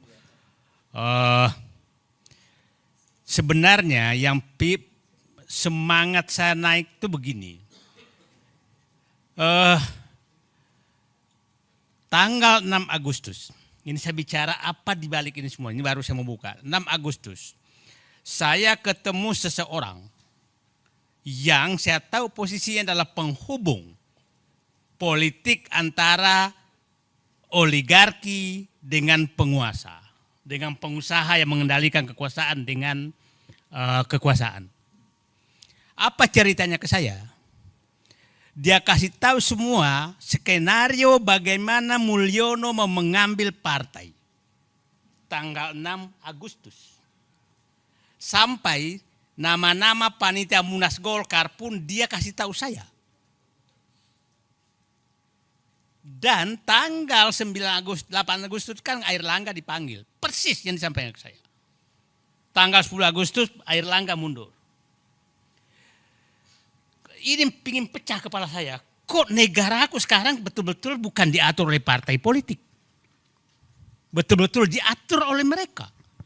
Saya diberitahu bagaimana nanti PKB diambil. Tanggal berapa diambil. Saya diberitahu PKS bagaimana menyerahkan diri. Saya dikasih tahu. Saya dikasih tahu PKS menyatakan menyerahkan diri. Saya dikasih tahu bagaimana PAN diperpanjang lagi menjadi 3 kali padahal ADRT-nya diubah. Dan dia bilang menyatakan itu pasti selesai semua sebelum pilkada. Sebelum penetapan gubernur. Jadi ini yang bikin saya, apa sudah saatnya saya harus mati menghadapi begini semua ini. Karena sudah nggak ada lagi yang berkuasa kecuali mereka. Bayangkan dia bisa, ketua penyelenggara Munaslup Golkar dia bisa tentukan. Bukan ketua umumnya lagi. ketua penyelenggaranya. Nah, semua bubar karena tangan Allah bekerja itu tanggal turunnya kita demo 22 April. 22 Agustus. Kita semua turun demo 21 dan itu saya berangkat dari rumah hormat bendera ke Medan Juang. Kalau saya nggak balik sudah selesai. Karena di kepala saya inilah hari yang menyelamatkan negeriku. Kalau itu tidak terjadi, semua skenario Mulyono terjadi. Maka apa yang terjadi? Prabowo menjadi boneka Mulyono. Itu yang terjadi. Karena semua sudah diatur. Jadi tangan Allah bekerja tanggal 21. Tidak ada koordinasi apapun. Dan semua bergerak seluruh Indonesia. Kita tahu. Disitulah kita dapat informasi nasionalisme, patriotisme Prabowo muncul. Ini harus dihentikan. Ini harus dihentikan, maka diperintah ke dalam. Dan saya dapat informasi sebenarnya di dalam itu korum. Bukan nggak korum. Tapi patriotisme dan nasionalisme Prabowo menyelamatkan negerinya. Itulah saya katakan, saya bicara dulu sebelum masuk fakta-fakta di lapangan. Saya berharap Prabowo itu, Habibie itu, memuji, menjadi murid Pak Harto 30 tahun lebih. Tapi dia pada saat presiden menjadi Habibie yang lepas dari Pak Harto. Dan mengambil kebijakan yang berbeda dengan Pak Harto demi menyelamatkan bangsa dan negaranya. Saya berharap Prabowo kalau nggak bisa 100% Habibie ya 90% lah. Menjadi orang yang selamat datang. Oke, saya sekarang masuk kepada praktek-praktek yang akan terjadi PIK 2 supaya kita punya gambaran. Saya ada 4-5 hal yang saya ingin jelaskan. PIK 2 itu apa sih? Yang kedua, aturan apa yang menyebabkan kezoliman dan ketidakadilan prakteknya di ini supaya kita ahli-ahli teori. Saya praktek saja fakta lapangannya seperti apa dan apa yang akan terjadi ke depan. Saya menyatakan PSN PIK 2 itu adalah praktek oligarki yang sangat nyata dan berlangsung sempurna apabila kita tidak ada yang turun. Saya turun ke bawah itu betul-betul hambatannya tidak ketulungan. Setiap orang yang saya foto dengan saya itu pasti besoknya akan dipanggil oleh aparat. Ya. Jadi saya turun, nah kemarin saya turun lagi naik motor, saya ditelepon orang, Pak, saya minta Bapak jangan turun, Bapak lagi diincar. Udah kayak begitu sekarang. Jadi itu wilayah preman di 9 kecamatan. Itu sudah nggak ada pemerintah. Jadi maksud saya, ada wilayah yang pemerintah sudah nggak ada. Itu adalah wilayah PSN PIK 2. Wilayah PSN PIK 2 itu kan ditulis hanya 1.700 hektar. Menjadi 2.800. Tapi faktanya semua wilayah di 9 kecamatan itu terpampang semua PIK 2. Bukan wilayah yang disebutkan. Nah, 9 kecamatan tuh mulai dari Kosambi, Teluk Naga, Paku Haji, Mauk, Sukajadi, Kemiri, Kronjo, Mekar Baru, itu 8 kecamatan adalah Kabupaten Tangerang. Tambah kampungnya Ma'ruf Amin itu Tanara, itu masuk, tapi Ma'ruf Amin pun diam. Coba bayangkan seorang wakil presiden kampungnya mau digusur rakyatnya, dia diam. Berarti siapa yang di atasnya? Kan clear sekali itu. Kampungnya Ma'ruf Amin, Tanara itu, saya kemarin ke sana, itu ditawar hanya Rp30.000 per meter. Sawah tambak, itu kampungnya Ma'ruf Amin. Bapak dan Ibu bisa bayangkan sebangsa dan setanah air, kampung wakil presiden tidak bisa berteriak melawan oligarki. Itu praktik. Jadi, nah orang boleh menyatakan ada pengacara besar misalkan saya Didu bohong, saya punya rekamannya semua itu. Jadi jangan menganggap saya bohong. Ada menyatakan bahwa itu transaksi. Saya punya rekamannya, orang ini transaksi di kantor pengembang, bukan di lapangan.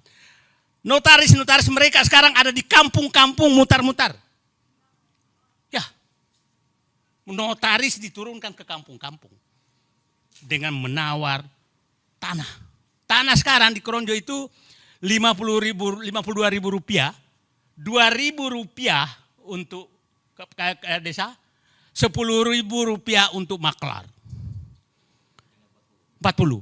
Bapak makan es krim di PIK 2, 100.000 rupiah. Sekali makan es krim 2 meter tanah. Kurang zalim apa kita? Menangis saya. Itu fakta. Nah, inilah praktek oligarki yang paling sempurna dan tertutup. Tertutup yang menariknya. Karena saya membela rakyatnya, Ketua Abdesi melaporkan saya. Melaporkan saya ke polisi. Ini negara apa? Aparat melaporkan rakyat yang membela rakyatnya.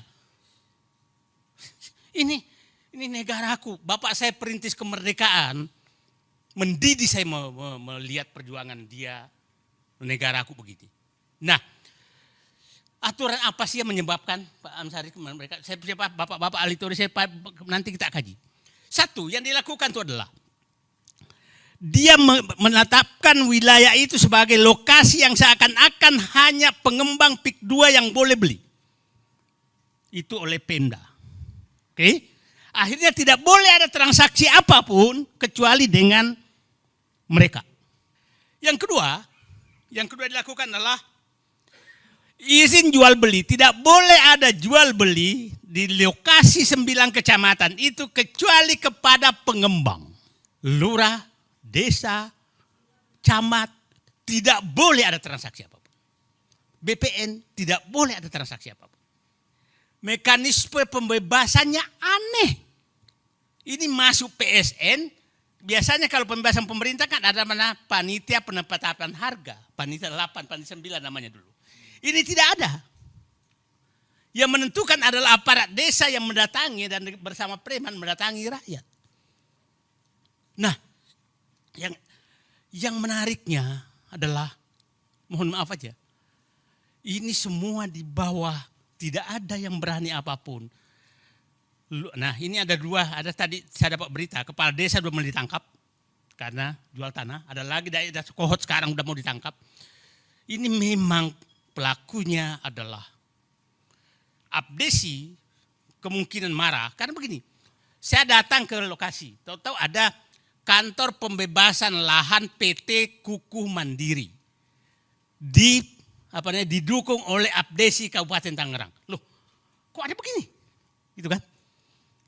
Terus saya ke lokasi PIK 2, PT Kukuh Mandiri. Oh, berarti Kukuh Mandiri ada PIK 2. Ya kan? Nah, sangat aneh. Nah, puncaknya adalah PSN.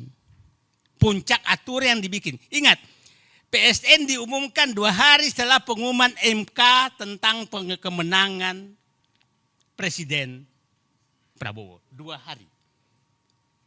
Dan kita sangat bisa menduga bahwa pelaku daripada ini adalah yang reklamasi gagal, yang ibu kota negara pelakunya juga sama, ini juga sama.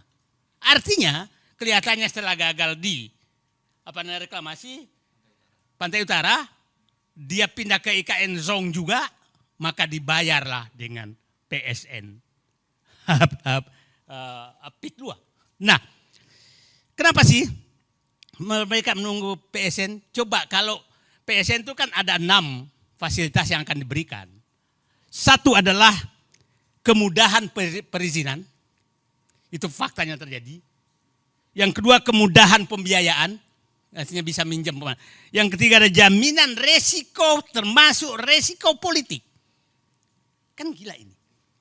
Jadi kalau ada nanti masuk resiko politik maka negara yang tanggung. Yang ketiga pembebasan anggaran gejolak sosial. Jadi kalau ada gejolak sosial maka negara harus menyiapkan anggaran untuk, mungkin juga anggaran untuk melapor-laporkan Said itu juga dibiayai negara kali ini. Kita nggak tahu. Nah, yang kelima adalah kemudahan penyelesaian masalah hukum di kemudian hari. Yang ketujuh tax holiday dan bebasan pajak-pajak lainnya. Itu yang terjadi. Nah, diseberangkan ke swasta. Sekarang saya masuk ke fakta lapangan. Yang terjadi pemaksaan penjualan. Pemaksaan penjualan bagaimana caranya? Fakta teman-teman Pak Samsir, ini saya berharap bapak-bapak punya waktu nanti kita ke sana hanya 2 jam dari sini untuk melihat faktanya. Gimana orang tidak menjual? Kan begini, di sana tuh kalau Anda akan menjual, dia selalu menyatakan kami tidak mau membeli kalau Bapak nggak mau. Iya, tapi kamu dikepung. Saya punya tanah di sana yang sering pakai. Saya tapi 30 tahun lalu udah punya. Sawah saya tuh nggak bisa lagi saya garap karena irigasinya sudah ditutup oleh mereka. Itu tanah saya dulu. Orang-orang lain semua menghadapi hal seperti itu. Pemaksaan penjualan. Terus mau dijual kemana? Saya akan tradisikan tidak boleh ada jual beli kecuali kepada pengembang. Nah akhirnya berapapun, luas berapapun, maka harus dijual ke mereka. Nah faktanya juga yang bertahan, dulu ada di wilayah mana laporannya harganya masih tinggi, tahu-tahu sudah dikepung dipaksa menjual dengan murah karena nggak ada jalan lagi, banjir dan lain-lain. Nah itu yang pertama. Yang kedua, pemaksaan harga. Tidak ada namanya tuh harga berapa, maunya 50.000. Kalau nggak mau ya nggak, nanti ditimbun aja. Nah sekarang sudah mulai terjadi penimbunan tanpa, saya kemarin baru turun setahun lalu sudah dikasih uang muka karena terpaksa, sudah lebih setahun sudah ditimbun tapi belum dibayar-bayar. Banyak yang terjadi dengan harga 50.000 loh Pak, bukan harga. Coba bayangkan Pak, masa tanah segitu di pinggir jalan loh Pak, pinggir jalan raya tuh 50.000. Nah, karena sama semua, pemaksaan harga. Yang ketiga itu pemecah belah keluarga. Ada beberapa keluarga, apalagi yang punya keluarga ASN, maka pasti ditekan ASN-nya supaya mempengaruhi keluarganya untuk menjual. Ada saya tahu kepala dinas di Tangerang, Kabupaten Kerang, itu dikasih pilihan. Betapa pemaksaan seperti itu. Ada kemarin itu masuk, disuruh saling melapor keluarganya. Habis itu masuk penjara, terpaksa dia jual tanahnya. Ini pecah belah antar keluarga di bawah. Nah itu terjadi.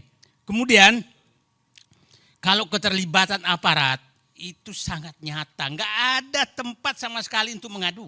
Kalau saya ke lokasi, tahu ada motor ngiung, nggak jelas tuh. Itu benar-benar wilayah yang sudah tidak ada pemerintah.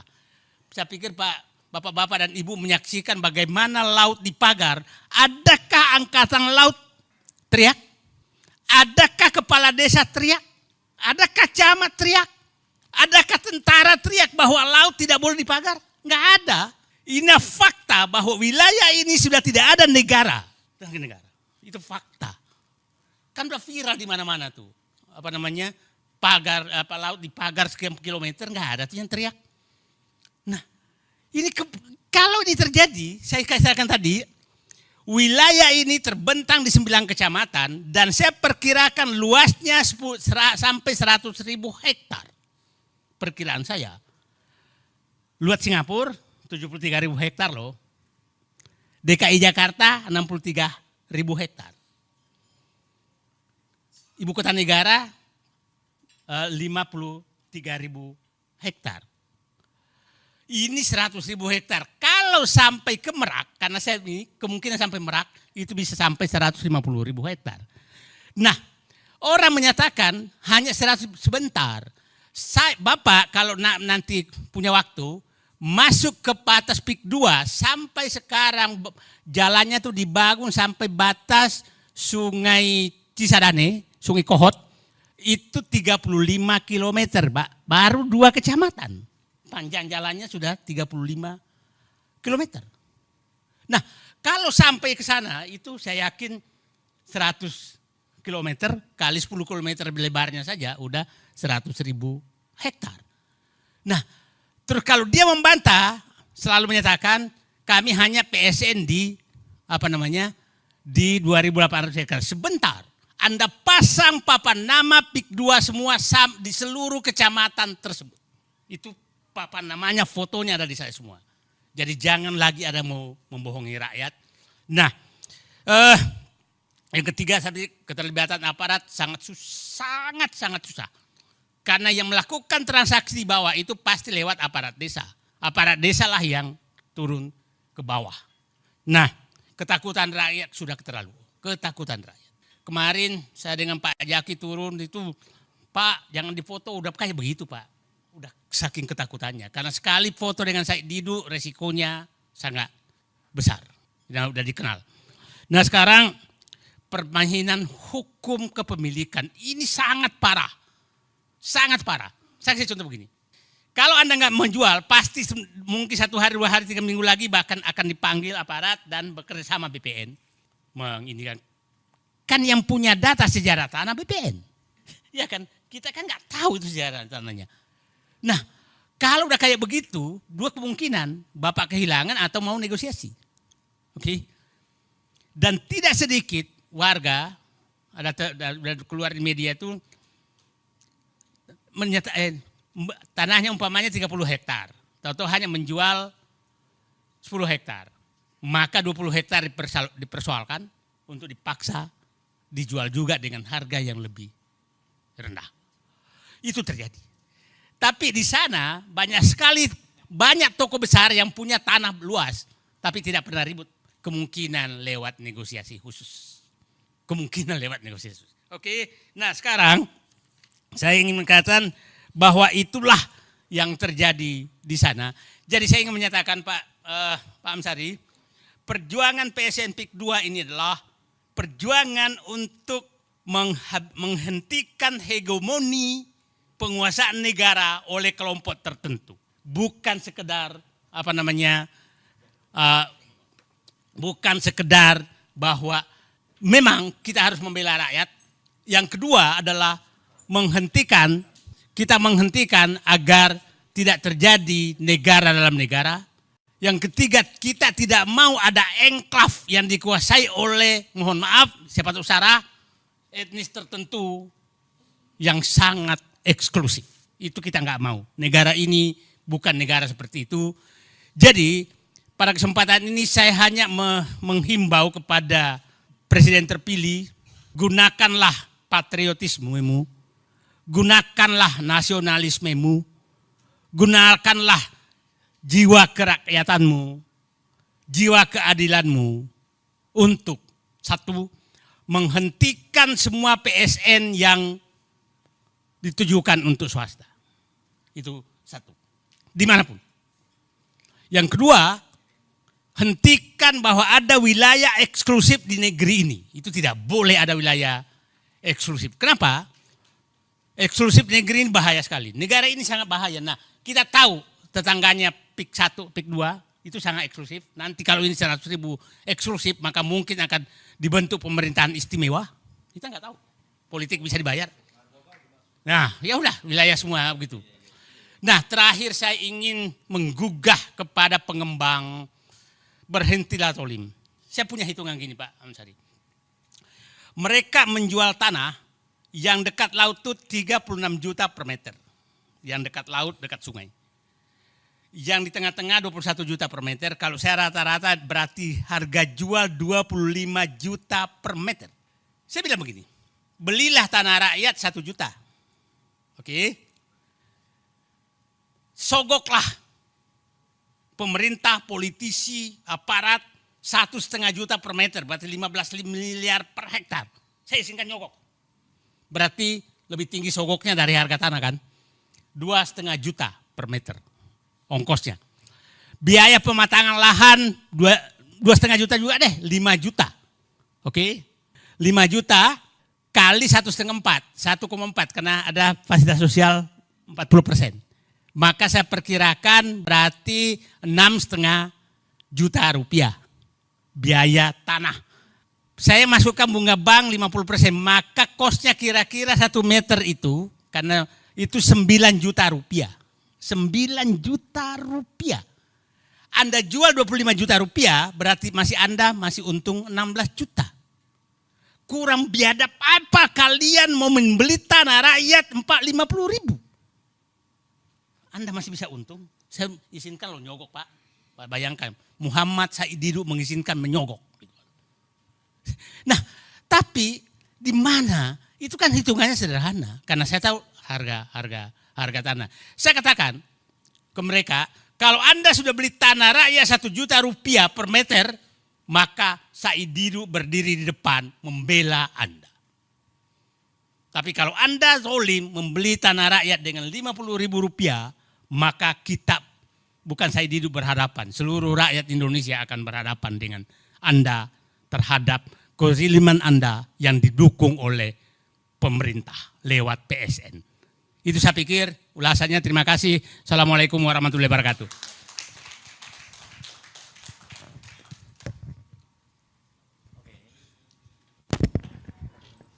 Ya, ini yang terakhir bergabung, jadi kesempatan juga terakhir tentunya. Bang Ferry, kelihatannya kurang sehat? Iya. Oke. Mudah-mudahan diberikan kesehatan dengan silaturahmi menjadi lebih sehat. Amin. Ya. Terima kasih Mas Hersu, Prof. Antoni Budiawan. Oh, diminta pindah ke sini supaya blocking kameranya enak.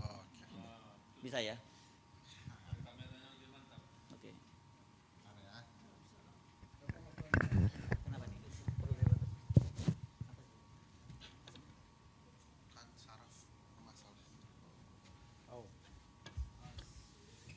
Oke, sambil break saya jalan. Ya, oke. Ya. Oke. Bung Ferry.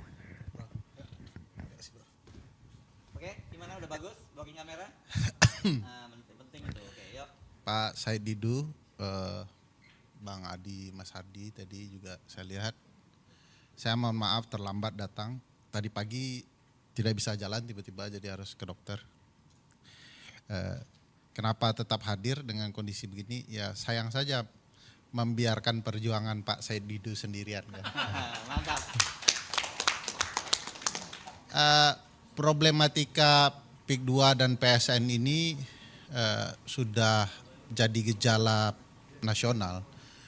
Problematika PSN bukan ternyata tidak hanya di PIK 2, tapi hampir di seluruh wilayah tanah air. Ada sesuatu yang janggal dengan program strategis nasional.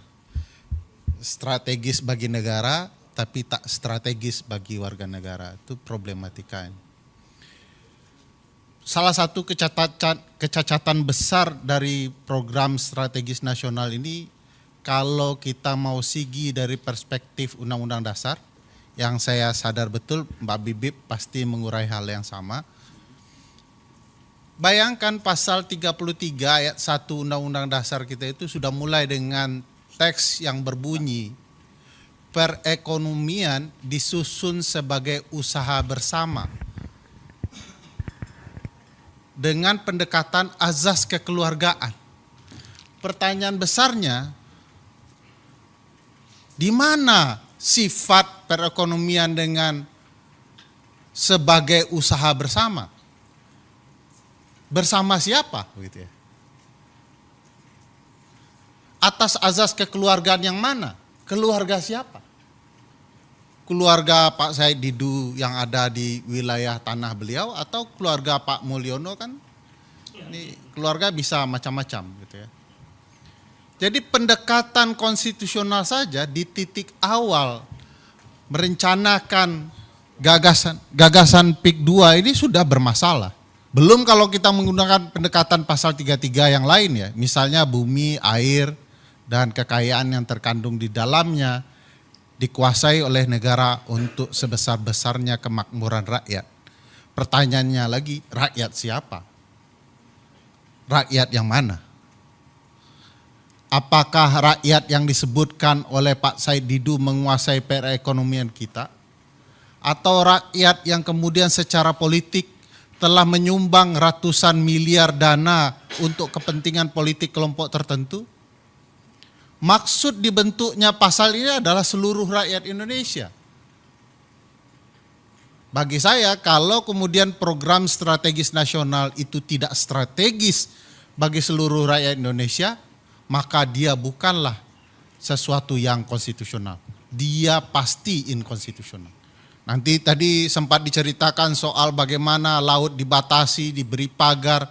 Nanti kalau cerita soal pasal 28H ya, soal betapa lingkungan hidup harus baik, jadi tempat tinggal yang baik bagi seluruh warga negara Indonesia, ini juga jadi masalah. Belum lagi kalau kita bicara pasal-pasal hak. Pasal-pasal hak, pasal 28 jenisnya banyak sekali di Undang-Undang Dasar itu memberikan jaminan. Tidak hanya untuk sekedar setiap orang, tetapi juga jaminan bagi setiap warga negara. Bayangkan pilihan kalimatnya, setiap warga negara berhak untuk hidup. Nah, kalau tanah-tanah bisnis itu kemudian diperuntukkan untuk segelintir orang, sudah pasti ini tindakan-tindakan yang melanggar hak orang, hak setiap warga negara. Pertanyaan besarnya, kok bisa negara mengabaikan konstitusinya? Kok bisa pemerintahan tidak baca Undang-Undang Dasar dan kemudian menentang Undang-Undang Dasar itu? Saya punya keyakinan bahwa Undang-Undang Dasar itu adalah sesuatu yang embodied, ada di diri orang. Orang tahu kebutuhannya dan pasti itu dibicarakan di Undang-Undang Dasar. Lalu kenapa tidak ada kesadaran pemerintahan? Ya sederhana, pemerintahannya punya kepentingan yang lain. Ya daripada membela Pak Said Didu, lebih bagus yang membela saya di bisnis pemilu kemarin. Imbal jasanya jelas gitu ya. Peduli apa dengan Pak Said Didu dan seluruh warga negara Indonesia. Kalaulah perspektif seperti itu ada di kepala, maka seluruh kebijakan bernegara pasti bertentangan dengan Undang-Undang Dasar. Pasti. Bayangkan berapa banyak warga negara yang jual beli tanahnya tidak berimbang, tidak patut, ada dampak lingkungan hidup yang rusak. Lembaga negara mana saja yang kemudian bicara? Bang Adi, saya tidak melihat teman-teman Komnas HAM nyaring bicara soal ini. Saya tidak lihat ada yang bicara soal kebutuhan lingkungan hidup, Kementerian KLH misalnya, teriak soal potensi bahaya lingkungan hidupnya. Kita tidak melihat ya, sesuatu yang kemudian potensi mengganggu hajat hidup orang banyak, kemudian dipertanyakan bersama-sama. Jadi kita termasuk bersyukur ya, ada orang-orang seperti Pak Said Didu yang berteriak nyaring, menyadarkan kita bersama, agar kemudian hak-hak bersama diperjuangkan. Walaupun mungkin sebentar lagi beliau akan dipenjara.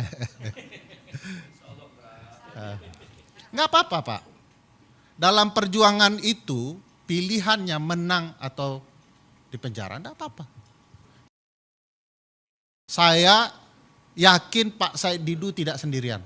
Memenjarakan Pak Said Didu itu berarti memenjarakan ratusan, mungkin jutaan orang.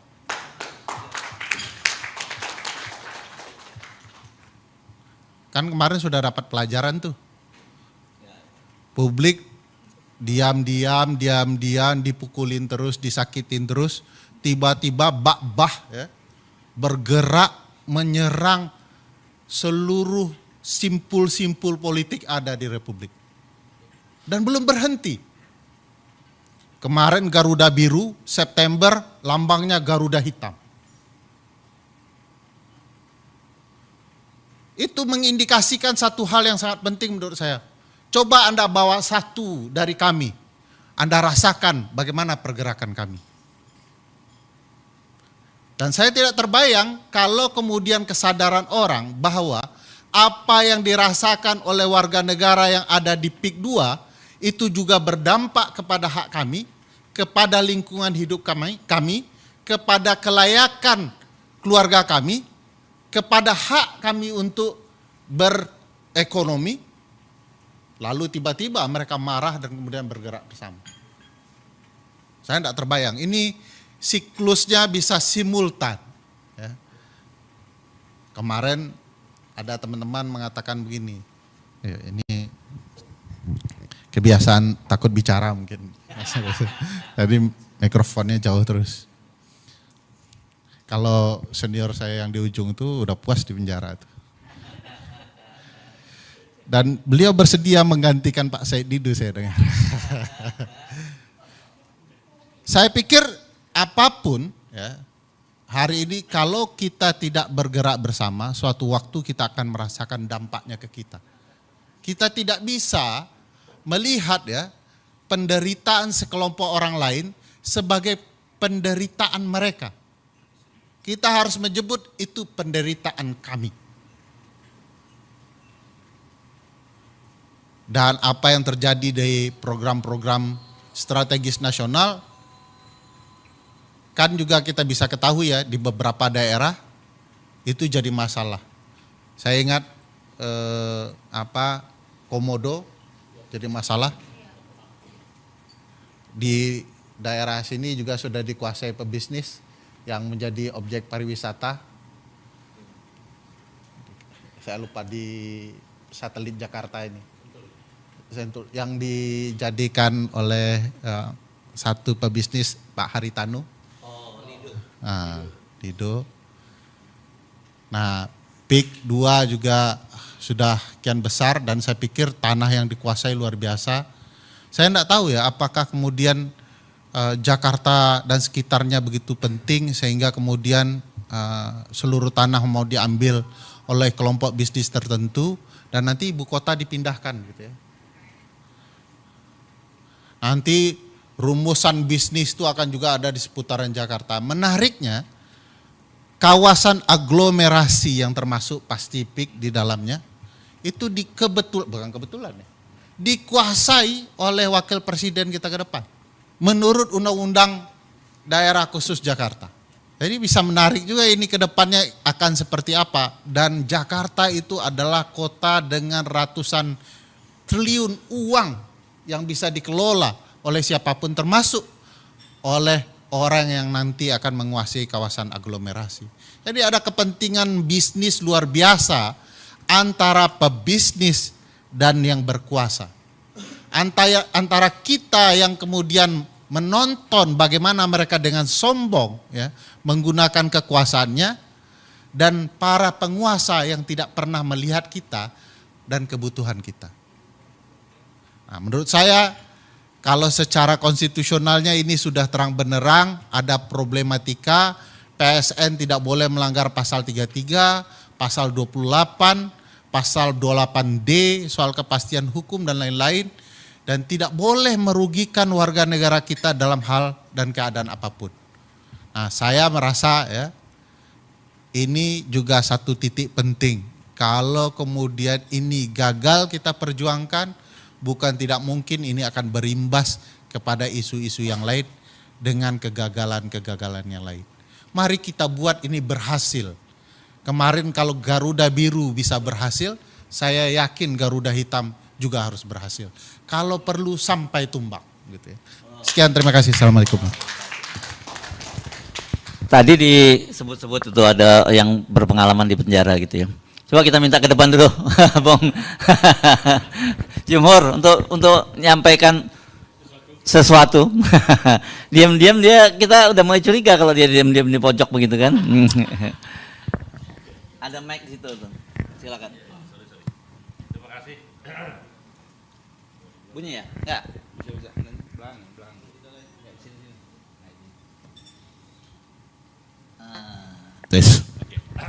Terima kasih. Assalamualaikum warahmatullahi wabarakatuh. Saya mau nanya satu soal konstitusi dulu ya. Yang pertama, kalau peraturan presiden itu kan biasanya turunan dari undang-undang. Kalau ini turunan langsung dari UUD 45 seperti yang dibuat ini, apakah bisa diuji materikan di Mahkamah Konstitusi? Karena biasanya kan undang-undang diuji, waktu ujinya UUD 45. Perpres kan di bawah undang-undang nih, tapi dia nggak nyantol ke undang-undang, langsung ke konstitusi. Nah itu tentu bertentangan kan pasal tadi itu. Nah saya menanya soal itu, nanti jawabnya belakangan. Perpres apa? Ini soal PSN ini, dia kan langsung pasal ya PPP atau Perpres nggak tahu lah itu. Kan itu di bawah undang-undang statusnya kan. Nah itu yang saya mau tanya tuh, itu benar-benar pengen tahu gitu. Kalau misalnya bisa ya tidak ada salahnya, misalnya ada juga yang melaporkan itu bertentangan dengan apa konstitusi gitu loh. Itu satu. Yang kedua begini,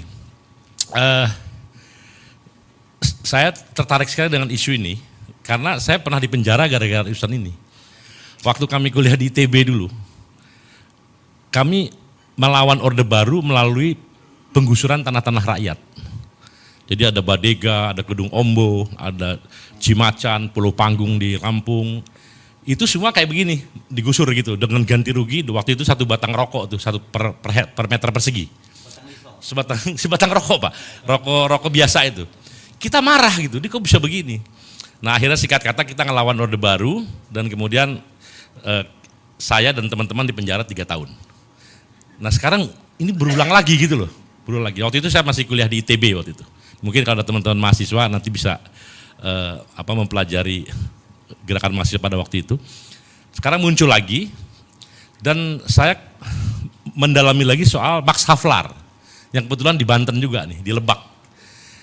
Dulu itu dianggap penindasan Pak, tanam paksa hanya karena rakyat disuruh ngambil 20% lahannya untuk ditanami yang diatur pemerintah. Dan itu kemudian katakanlah dijual kepada pemerintah, kemudian itu ada bupati ya yang kemudian menyalahgunakan sebagian, akhirnya terjadi proses eksploitasi kepada petani. Itu zaman kolonial, tahun 1860-an. Nah sekarang bukan lagi desain, bukan 20% Pak, ini 100% hilang gitu loh. Tanah orang ini hilang, di zaman Pak Said ya, ini hilang sama sekali. Dan jadi karena itu memang ini nggak masuk akal. Saya jadi wake up call saya, memang ini harus ada perlawanan, nggak ada lagi selain perlawanan.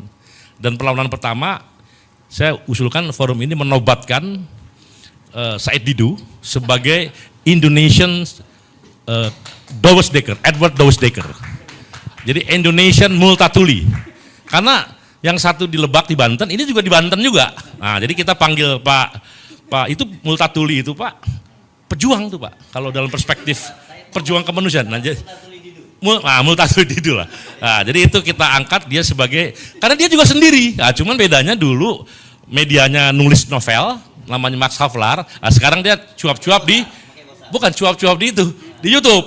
Nah, dan itu membangunkan kita semua. Setuju semua ya? Jadi Indonesian Douwes Dekker adalah Said Didu, atau pejuang kemanusiaan untuk masyarakat Banten adalah Said Didu. Kira-kira begitu. Said Multatuli Didu. Nah, kita kokohkan dalam forum ini. Setuju ya? Tepuk tangan dulu Pak Said Didu nih. Ya. Nah, jadi sejatinya politik itu harusnya ini yang diomongin. Sejatinya politik kan yang ngomongin soal-soal kayak gini harusnya. Jadi kita nggak boleh dilupakan pilpres, pilkada dan apa, tapi kemudian lupa hal-hal yang begitu penting. Jadi menurut saya mudah-mudahan saya bisa terlibat, Pak Said ya, bisa terlibat. Hah? Bisa ya? Ya alhamdulillah kalau pasti bisa, dan saya teman-teman di gerakan petani soal reforma agraria dan sebagainya, termasuk kaum buruh Pak. Kaum buruh juga sudah ada komunikasi yang cukup intensif bahwa cara-cara seperti ini adalah harus dilawan. Dan mudah-mudahan insya Allah ada keberhasilan. Terima kasih. Wassalamualaikum warahmatullahi wabarakatuh. Iya, kalau pengujian peraturan di bawah undang-undang, PP, Perpres dan lain-lain itu, Permen, Perda, ya bawanya ke Mahkamah Agung. Kayak Kaisang kemarin ya, yang putusan 23 itu. Kenapa ke Mahkamah Agung? Itu perintah Undang-Undang Dasar. Cuman kalau ke Mahkamah Agung itu yang meningkat itu iman kita, Bang Jumhur. Sebab begitu dimasukkan permohonan tidak ada persidangan. Jadi banyak aja berdoa sampai putusan keluar. Nah, itu makanya yang meningkat iman. Jadi lebih banyak teman-teman menyarankan ke Mahkamah Konstitusi, walaupun hasilnya belum tentu juga baik, tapi pertarungannya terbuka. Jadi kalau problemnya ada di PP dan Perpres, pasti ada sangkutannya dengan undang-undang. Pasti ada. Saya yang jamin Bang. Walaupun undang PP-nya tidak diperintahkan, dia PP dan Perpres itu bisa berdasarkan kewenangan. Nanti pasti ada undang-undang yang menyantolnya. Bagaimana supaya PP dan Perpres itu bisa mati dengan sendirinya? Ubah pemaknaan yang ada di undang-undang melalui pengujian terhadap Undang-Undang Dasar di Mahkamah Konstitusi. Sehingga kalau kemudian pemaknaannya dibuat pasti sesuai dengan kepentingan konstitusi, maka peraturan yang ada di bawahnya juga akan berimbas dengan sendirinya. Jadi biasanya kami melakukan begitu. Jadi tidak kemudian bergantung kepada Mahkamah Agung. Bukan tidak bisa ke Mahkamah Agung, tapi terlalu sunyi. Sunyi dalam artian kita nggak bisa tahu apa-apa di Mahkamah Agung itu. Jadi walaupun udah jelas ditafsirkan berbeda ada. Ya banyak sekali. Umur ya. Udah jelas kan. Sudah jelas 40 bisa diturunkan kan begitu ya. Nah itu makanya sebagian dari kami selalu berupaya ke Mahkamah Konstitusi walaupun belum tentu menang. Tapi publik bisa mengetahui apa yang sedang terjadi dan cara berpikir hakim bisa dilihat. Di Mahkamah Agung begitu salinan petikan putusan keluar, belum tentu putusannya keluar. Kita tidak tahu apa argumentasi hakim sesungguhnya, lama sekali. Jadi ke Mahkamah Konstitusi menurut saya jadi pilihan. Nanti kita bisa bacakan kira-kira nyantolnya di undang-undang mana. Kan bisa dikejar ya kalau PSN itu ternyata merugikan lingkungan, kita hajar di undang-undang yang terkait dengan lingkungan hidup. Kalau kemudian ada birokrasi administrasi pemerintahan yang bermasalah, di undang-undang PSN itu kita arahkan kepada pengujian undang-undang administrasi pemerintahan gitu ya. Jadi bisa ke sana nantinya. Jadi harus dibaca dulu yang Bang Jumhur maksudkan PP atau Perpresnya seperti apa. Nah, nanti kita akan arahkan ke undang-undang yang mana. Saya pikir itu. Terima kasih. Oke, terima kasih sekalian konsultasi hukumnya ini ya. Gratis lagi itu. Iya, gratis. Untuk perjuangan. Oke, tidak terasa kita sampai di ujung perjumpaan kita kali ini. Saya tahu sebenarnya masih banyak nggak puas, tapi lebih baik kita nggak perpanjang di forum ini. Nanti bisa mingle saja, langsung ngobrol di antara kita kalau ada yang perlu hal-hal yang ditanyakan ya. Kalau kita terus dilanjutkan ini akan sangat panjang. Sekali lagi terima kasih atas kehadiran Anda semua, dan paling penting buat kita itu terus menjaga semangat dan jangan pernah berhenti ya. Jangan pernah berhenti mencintai Indonesia ini. Jangan pernah berlelah untuk berjuang demi kebaikan bangsa Indonesia sampai iblis-iblis yang tadi dipaksa keluar dari surga itu hengkang dari Nusantara ini. Saya Irsbun Arif, sampai jumpa lagi. Assalamualaikum warahmatullahi wabarakatuh. Baik, saya tutup dengan puisi ya. Silakan puisi lagi. Dinasti. Barang siapa membangun dinasti menggunakan perangkat demokrasi, maka dia wajib dinista. Dinasti adalah panggung sirkus. Dinasti adalah panggung sirkus, sedang alat negara hanya sekumpulan badut. Jumpalitan di hadapan yang dipertuan, yang pandai menjilat bisa cepat naik pangkat. Tapi kepada rakyat mereka jahat, memamerkan semua tabiat buruk yang dimiliki manusia. Bohong, korupsi, adigang, adigung bikin rakyat bingung. Predator bagi keadilan, demokrasi, dan kesejahteraan rakyat. Dinasti adalah kotoran kediktatoran. Sedangkan diktator hanya sibuk bebaskan dirinya sendiri, membangun kemewahan bagi keturunannya, tapi tak pernah peduli pada nasib rakyatnya. Membangun jalan bebas hambatan, tapi